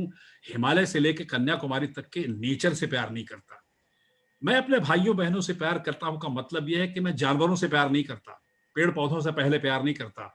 मेरी प्राथमिकता में हिंदुस्तान के गरीब हैं। अगर मिस्टर मोहंती ने एक गरीब आदमी के जीवन के स्तर को उठा दिया, अपने घर में काम करने वाली बाई के बच्चे को पढ़ा दिया, एक किसी आदमी की मदद कर दी, तो विवेकानंद के सपनों को हम पूरा कर सकते हैं। I am an educationist, you are an educationist, and it's a winner by the educationist. हमें कसम खानी चाहिए कि आज शिक्षा का जो भी लेवल है, हम इसको अपने दम पर ऊपर उठाने की कोशिश करेंगे। ये सकारात्मकता आपकी है। विवेकानंद बार बार कहा है कि दलित वर्ग के जो बच्चे हैं, आदिवासी वर्ग के जो बच्चे हैं, गरीब जो बच्चे हैं, इनको शिक्षा दीजिए, इससे बड़ा कोई काम नहीं है। इसीलिए हम जातिवाद खत्म नहीं कर पाए, डोंट टचिज्म के साथ हम अभी भी नहीं जी पा रहे हैं, इसीलिए हिंदुस्तान के संविधान का अच्छा नहीं कर पा रहे हैं। तो हमारा एक limited purpose, and imparting education is not a small thing, बहुत बड़ा काम है। आपके जो टीचर्स कर रहे हैं वो तो देश की बहुत बड़ी सेवा कर रहे हैं। तो आपका ये, आपकी सकारात्मकता होनी चाहिए कि आप मान लीजिए 6 घंटे पढ़ते हैं तो 8 घंटे पढ़िए। अरे विवेकानंद तो इतना पढ़ते थे, मैं क्या बताऊं आपको, तो मैंने सुनाया। जितना विवेकानंद को आप पढ़ेंगे, विवेकानंद की मुश्किल से 6 निबंध हैं, 6 भाषण हैं, कुल 12। एक किताब खरीद लीजिए, कोलंबो से अल्मोड़ा तक उनकी एक किताब है, फ्रॉम कोलंबो टू अल्मोड़ा। आप उसको अंग्रेजी हिंदी जिसमें पढ़ना चाहें पढ़ें, आपको सारा भारत का ज्ञान उसमें मिल जाएगा। और हिमांशु जी बैठे हैं इसलिए कह देता हूं कि एडिशनल एक किताब और पढ़ लें, गांधी जी की किताब है हिंद स्वराज, 70-80 पृष्ठ की छोटी सी किताब है, हिंदी में भी उपलब्ध है, अंग्रेजी में भी उपलब्ध है, और कई भाषाओं में भी है, उड़िया में भी उपलब्ध है, गुजराती में भी उपलब्ध है। इन 2 किताबों को पढ़ लें, आपको जीवन का सब कुछ समझ में आएगा। हम जैसे लोग तो अभी कीड़े मकोड़े हैं भाई, हमसे क्या सवाल करते हो? सर बहुत ही बेहतरीन ढंग से आपने बच्चे को एक पॉजिटिव लाइन में इस चीज को लेके गाइड किया, वी आर रियली थैंकफुल। अब मैं कहूंगा इरा वर्मा से, Ira Varma from DPS Durg, you can ask your question बेटा। Good afternoon sir. सर मेरा प्रश्न ये है कि आज की दुनिया में जब युवा आबादी का एक महत्वपूर्ण हिस्सा बनता जा रहा है और कई मुद्दों पर अपनी बात भी रखता है, किंतु बहुत से माता पिता इसे पसंद नहीं करते, इसे एक दखल अंदाजी के रूप में देखते हैं। सर तो हमें इस स्थिति को कैसे संभालना चाहिए, इसे कैसे बेहतरीन रूप से इसे डेवलप करना चाहिए ताकि हम इस चीज को और संभाल सके और युवा अपनी बात रख सके? आपने एक फंडामेंटल क्वेश्चन उसी की तरह किया जो आपके पहले साथी ने किया है, और मैं इस मामले में कई लोगों से इत्तेफाक नहीं रखता। मेरी समझ यह है कि हिंदुस्तान का जो नौजवान है, युवा, और अब तो युवा का मतलब 18 साल, जब से राजीव गांधी ने ये मौका दिया है आपको वोट देने का, तो 18 साल से लेकर के और जब तक नौकरी नहीं लगती है, 25 साल 24 साल मान लीजिए, 5-7 साल, तब तक का युवा तो भारत का क्रीम है, फंडामेंटल है, सब कुछ है। मैं युवाओं के साथ हूँ, मैं भारत के बुढ़ों के साथ नहीं हूँ। और हमारे यहाँ बेटा एक मुहावरा है हिंदी में, सठिया गए। इन्हें 60 बरस का आदमी थोड़ा सा सठिया जाता है, माने थोड़ा वो जिसको अंग्रेजी में निनकम्पूप कहते हैं या और कुछ कहते हैं, ऐसा हो जाता है।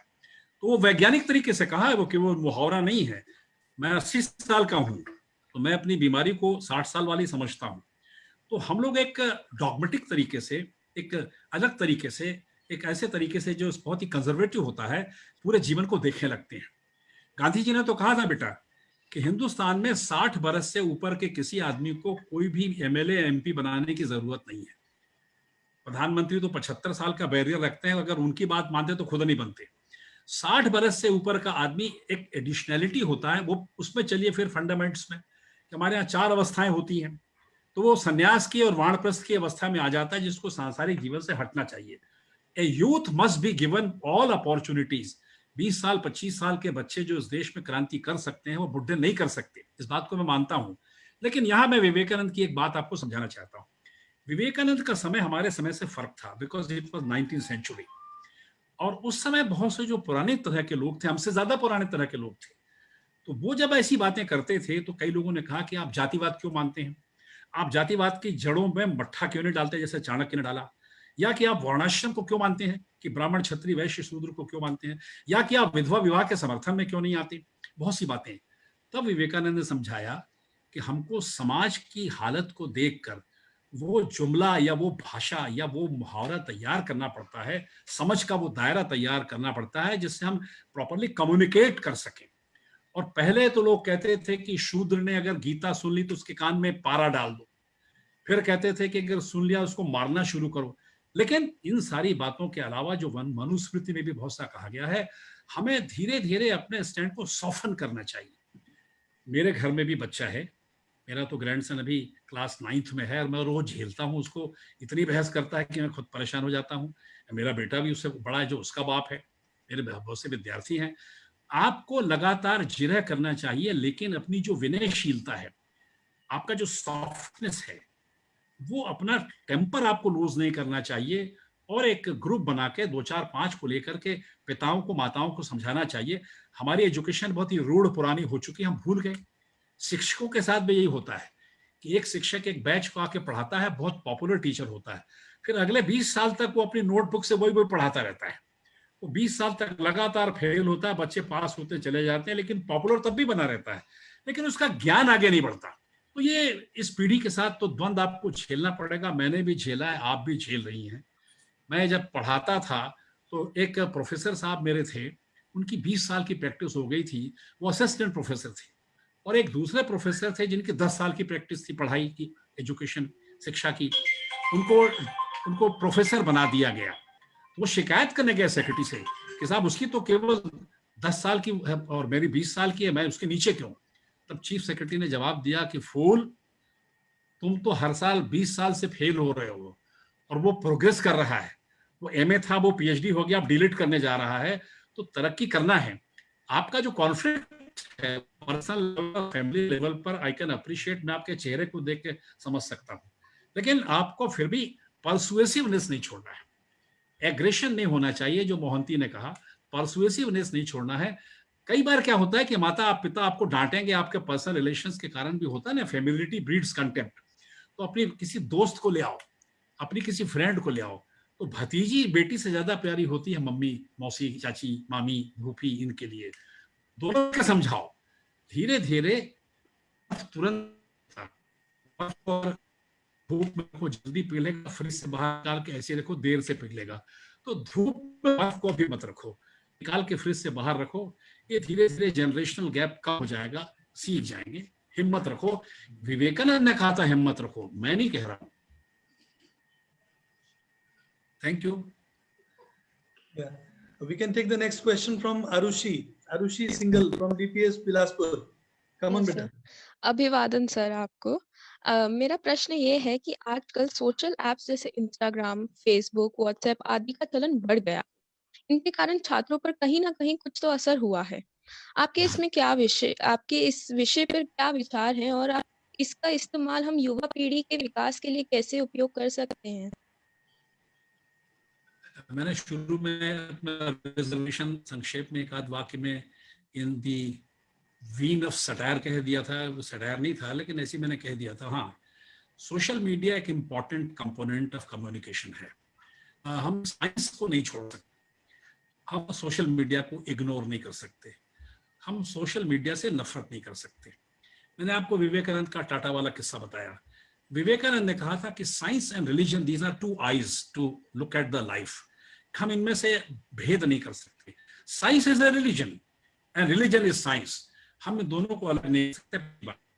लेकिन हो क्या है कि हम एक गरीब मुल्क में रहते हैं। हमारे देश के नेताओं की मैं खूब बुराई करता हूं तो आपके बीच में भी कर लेता हूं, कोई फर्क नहीं पड़ता। मुझे कोई चुनाव तो लड़ना नहीं है और आपसे वोट लेना नहीं है। हमारे देश की पॉलिटिकल सिस्टम में, हमारे देश के एडमिनिस्ट्रेटिव सिस्टम में, हमारे देश के टोटल सिस्टम में ऐसी बुरी हालत रखी है कि बच्चों को काम नहीं मिलता, नौजवान पीढ़ी को नौकरी नहीं मिलती, उनको रोजगार नहीं मिलता, उनको रिसर्च के अवसर नहीं मिलते, उनको आगे बढ़ने का मादा होता है लेकिन उनको क्रश कर दिया जाता है।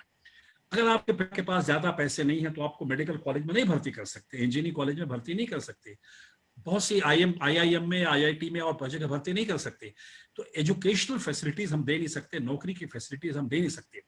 Now your question is a question of an Indian. यही क्वेश्चन अगर इंग्लैंड की लड़की ने पूछा होता, अमेरिका या जापान की लड़की ने या जर्मनी की लड़की ने पूछा होता, तो उसका तेवर, उसका टेम्पर, उसका टेक्सचर, उसका कॉन्टेक्स्ट डिफरेंट होता।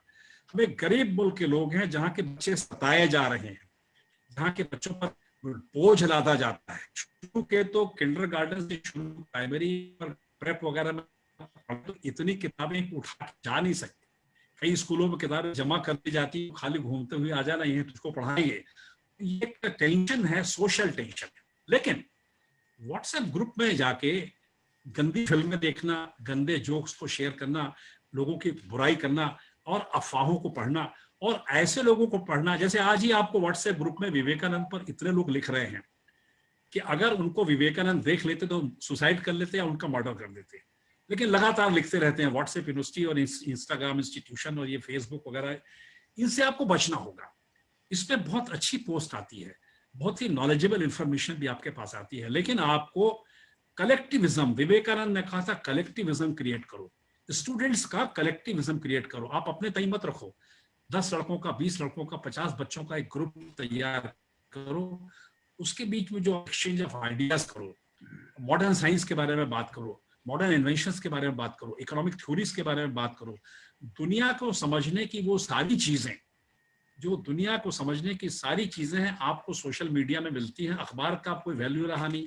हम लोग तो कागज को छूते थे तो रोमांच होता था, अब तो कागज ही चला गया, अब तो सारी टेक्नोलॉजी आ गई। तो आप ये सारी की सारी चीजों को पढ़ो और अपने आप को केवल एक दिशा में कि मुझे तो टॉप करना है, तो फिर आपकी हालत कैसी हो जाएगी। वो 3 इडियट फिल्म का जो हीरो था ना, वो यही काम करता रहता था और आमिर खान उसको डॉज करता रहता था, वो हालत आपकी हो जाएगी। तो यू मस्ट ब्रॉडन। दूसरा क्या है कि आप एक छोटा ग्रुप बनाइए 10-20 लोगों का, हफ्ते में एक दिन बैठ के एक टॉपिक लीजिए, उस पर बहस करिए और उस पर बहस करके हम जैसे लोगों को कभी कभी साल में एक आध बार बुलाइए, हिमांशु द्विवेदी को हर महीने बुला लीजिए, गुरुजी लोग को 15 दिन में बुला लीजिए, उनसे बहस करिए।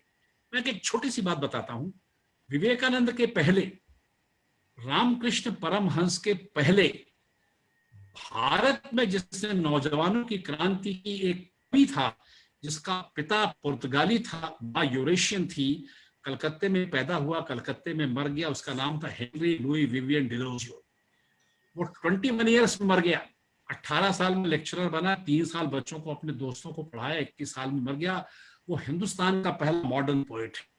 जब वो अपने घर में बहस करता था, उसने ग्रुप बनाया था, स्टडी ग्रुप, उस स्टडी सर्कल में बंगाल के उस वक्त जो गवर्नर थे और बाकी एडमिनिस्ट्रेटर्स थे वो सुनने आते थे। यंग बंगाल मूवमेंट नाम का उसने मूवमेंट शुरू किया। आप केवल स्कूल तक क्यों सीमित हैं? आप केवल गुरुजी, टीचर तक, अपने माँ बाप तक क्यों सीमित हैं? बहस क्यों नहीं करते? एक दूसरे का सिर क्यों नहीं धोते? नोचते क्यों नहीं एक दूसरे को? ऐसे ऐसे सवाल क्यों नहीं करते?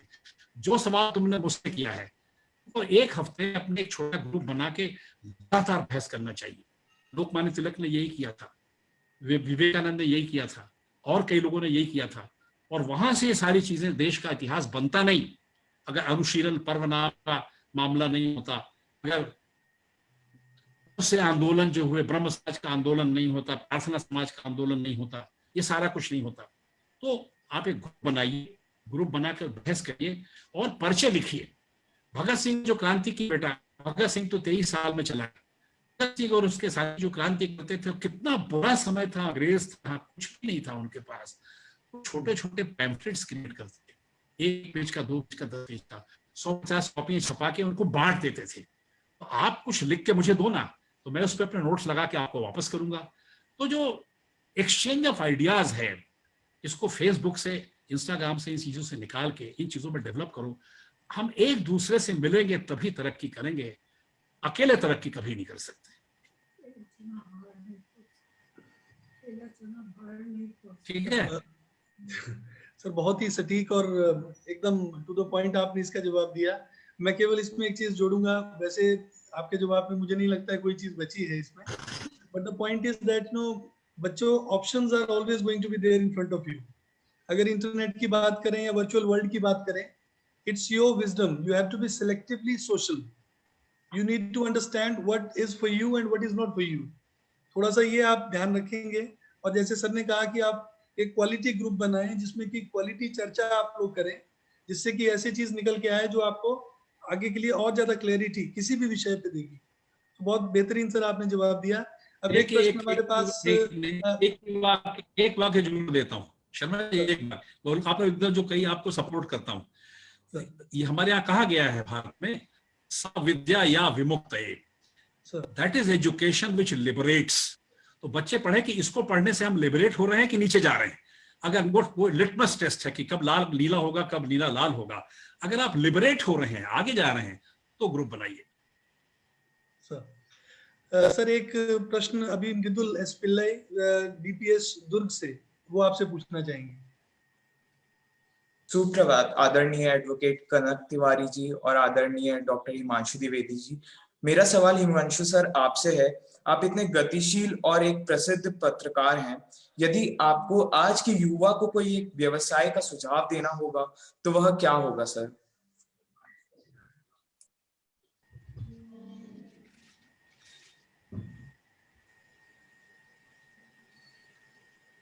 Doctor Dwivedi, the question is for you. जी, एक बार मुझे क्वेश्चन फिर से। जी sir. Mridul, you can repeat your question बेटा। जी सर। हिमांशु सर, आप इतने गतिशील और एक प्रसिद्ध पत्रकार हैं, यदि आपको आज के युवा को कोई एक व्यवसाय का सुझाव देना होगा तो वह क्या होगा? सुझाव कौन सा व्यापार करो इसके संदर्भ में कोई नहीं दे सकता। सुझाव मेरा वही है जो विवेकानंद भी कह के गए थे और उससे पहले भी लोग कहते रहे कि आप जिस कार्य को भी करने जा रहे हैं, सबसे पहले उस कार्य के प्रति भरोसा रखें। हम आधे अधूरे मन से जब काम शुरू करने की कोशिश करते हैं तो जंग हारना पहले ही सुनिश्चित कर लेते हैं। हम कोई व्यापार शुरू करना चाहते हैं, हम किसी कोर्स में एडमिशन लेना चाहते हैं, हम अपनी जिंदगी के किसी क्षेत्र में दाखिल होना चाहते हैं, पर मन में संशय रखते हैं, ये मैं करूंगा, इसमें हो पाएगा कि नहीं हो पाएगा, और अगर ये नहीं होगा तो फिर मैं क्या करूंगा। जब तक आप तय नहीं कर रहे हैं तब तक सवाल कीजिए, पर जब आप तय कर लेते हैं तो केवल और केवल ये भरोसा रखिए कि अब मैं आ गया हूं तो मैं इसे जीत कर ही जाऊंगा। ये आपका संकल्प रहना चाहिए। तो मैं इस विषय में कोई सुझाव देने की स्थिति में नहीं हूं कि आपको ये करना चाहिए या इस क्षेत्र में जाना चाहिए, पर आप जिस क्षेत्र में भी जाएं उसके संदर्भ में ये भरोसा अपने आप में पहले पैदा कीजिए, ये काम मैं जो करने जा रहा हूं ये करने का सामर्थ्य मुझ में है, ये विश्वास जरूरी है। मैं डॉक्टर बनने जा रहा हूं तो पहले से ये भरोसा होना चाहिए कि मैं डॉक्टरी में एडमिशन ले रहा हूं और मैं इसे पूरा ढंग से करके निकलूंगा। मैं ले तो रहा हूं पर पता नहीं मुझे बायोलॉजी समझ में आती नहीं है, मैं कर पाऊंगा नहीं कर पाऊंगा, मुझे तो चाकू देख के डर लगने लगता है, मैं जा तो रहा हूं। ये जो असमंजस की स्थिति है ये हमारे हारने को पहले ही तय कर देती है। हमारी नियति, ईश्वर ने क्या चाहिए ये पता नहीं, पर हमने अपने प्रयास से ही उसे खराब करना तय कर लिया है। तो मैं आप सबसे कहना चाहूंगा वो केवल इस संदर्भ में कि जब तक आप फैसले नहीं ले रहे हैं तब तक सवाल और जवाब के सिलसिले में रहें, पर जब आप फैसले लें तो उसके बाद सवालों के लिए गुंजाइश नहीं होनी चाहिए। आपको उस चुनौती का सामना करने के लिए समर्पित होना चाहिए। Very true. So a wonderful answer given by Himanshu sir.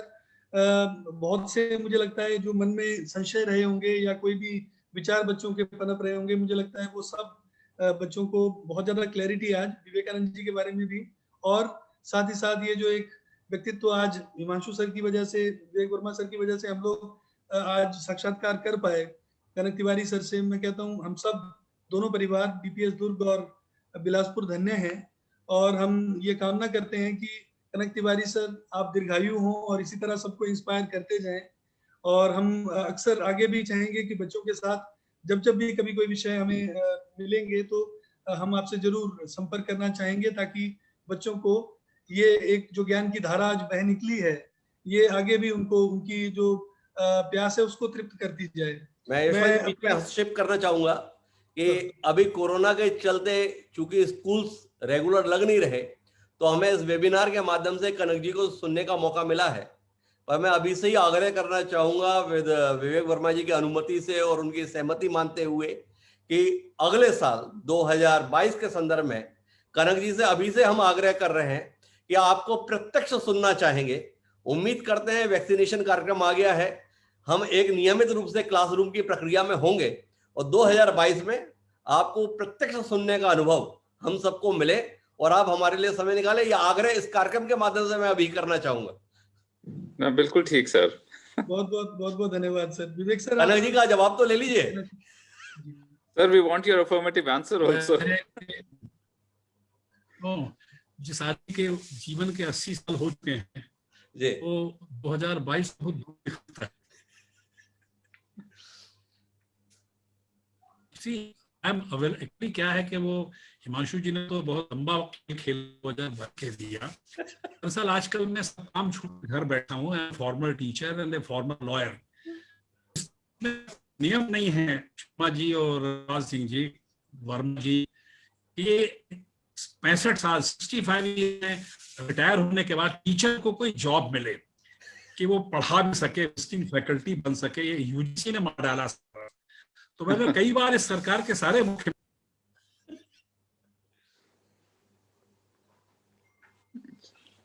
Disconnect हो गए सर लगता है जी,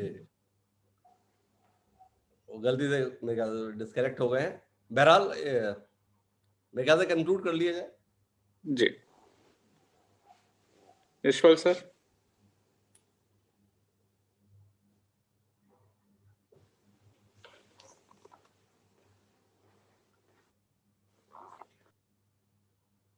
यशपाल सर आप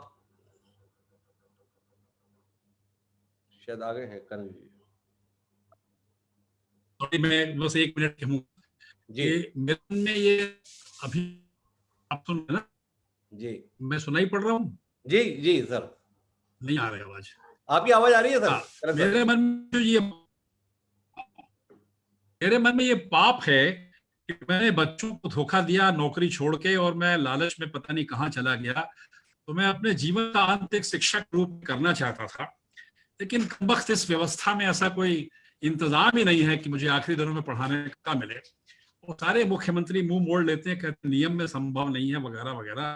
तो सब हिमांशु जी के कभी कभी वेबिनार के माध्यम से बोल देते हैं, तो वो भी मैं 2021 में नहीं बनाना चाहते, 2022 तक प्रतीक्षा करने कह रहे हैं तो कर लूंगा। होना भाग जाती है तुरंत, फिर नहीं आ रही यार, क्या यार, हम ही दिख रहा है और कोई नहीं दिख रहा है। आपकी आवाज आ रही है सर? आपने अपना वीडियो हेलो ऑफ किया हुआ है।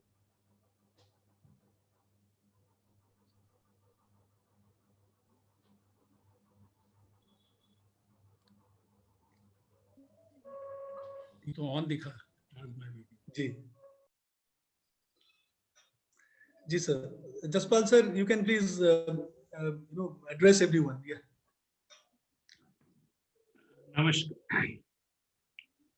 नमस्कार। सबसे पहले तो आज के जो मुख्य अतिथि कहना चाहिए, श्री कनक तिवारी जी, हिमांशु जी, विवेक वर्मा जी, इन सबको मैं धन्यवाद देना चाहता हूं कि इनकी पहल से एक ऐसा कार्यक्रम हमें अटेंड करने का मौका मिला जिसमें हमने विवेकानंद जी के बारे में बहुत सारी बातें जानी। नॉर्मली ये होता है कि जब हम किसी प्रोफेशन में रहते हैं, हम ये मानते हैं कि हमें ये भी आता है, वो भी आता है, लेकिन जब हमने कनक तिवारी जी से विवेकानंद जी के बारे में सुना तो ऐसे बहुत से पहलुओं के बारे में पता चला कि ऐसा मुझे लगा कि ये चर्चा थोड़ी देर और चलनी चाहिए। और मैं उम्मीद करता हूं कि आगे भी इस तरह का वेबिनार हम आयोजित करें और हमें और हमारे छात्रों को फिर से ये मौका मिले कि हम इस तरह की ज्ञानवर्धक बातें सर से सुनते रहें और उसको हम अपने दैनिक जीवन में हम उपयोग में लाएं। सर, यहाँ एक छोटा सा क्वेश्चन मैं तिवारी जी सर से करना चाहता हूँ। सर, आजकल के बच्चों में, युवाओं में ये एक चीज बहुत कॉमन है कि वो बहुत जल्दी डिप्रेस्ड हो जाते हैं। तो मैं ये जानना चाहूंगा कि इन बच्चों को, इन युवाओं को हम किस तरीके से इस अवस्था से बाहर निकालें। देखिए, ये बड़ा पेचीदा सवाल इस मायने में है कि जिसे ये काम करना चाहिए वही सवाल पूछ रहा है। हाँ, असल में बच्चों से आशय ये है, आपके लिहाज से बच्चे, तो भारतीय सिस्टम के हिसाब से 6 बरस में अगर बच्चा पढ़ने शुरू करता है और 12वीं क्लास तक के 18 साल का हो जाता है, आप यहाँ से निकल के जब कॉलेज में जाता है तो वो भारत का नागरिक हो जाता है। तो your question pertains to teenager children mostly because by 19 or so or even before that he goes out of the school education and goes to the colleges etc.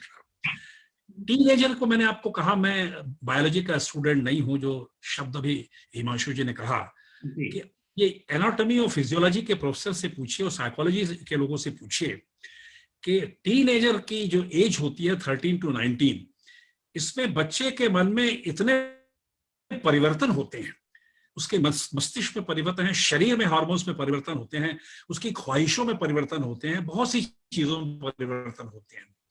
तो बेसिक रिस्पॉन्सिबिलिटी तो माँ बाप की या गार्जियंस की है और उसके साथ टीचर्स और स्कूल एजुकेशन की है, इन लोगों की है।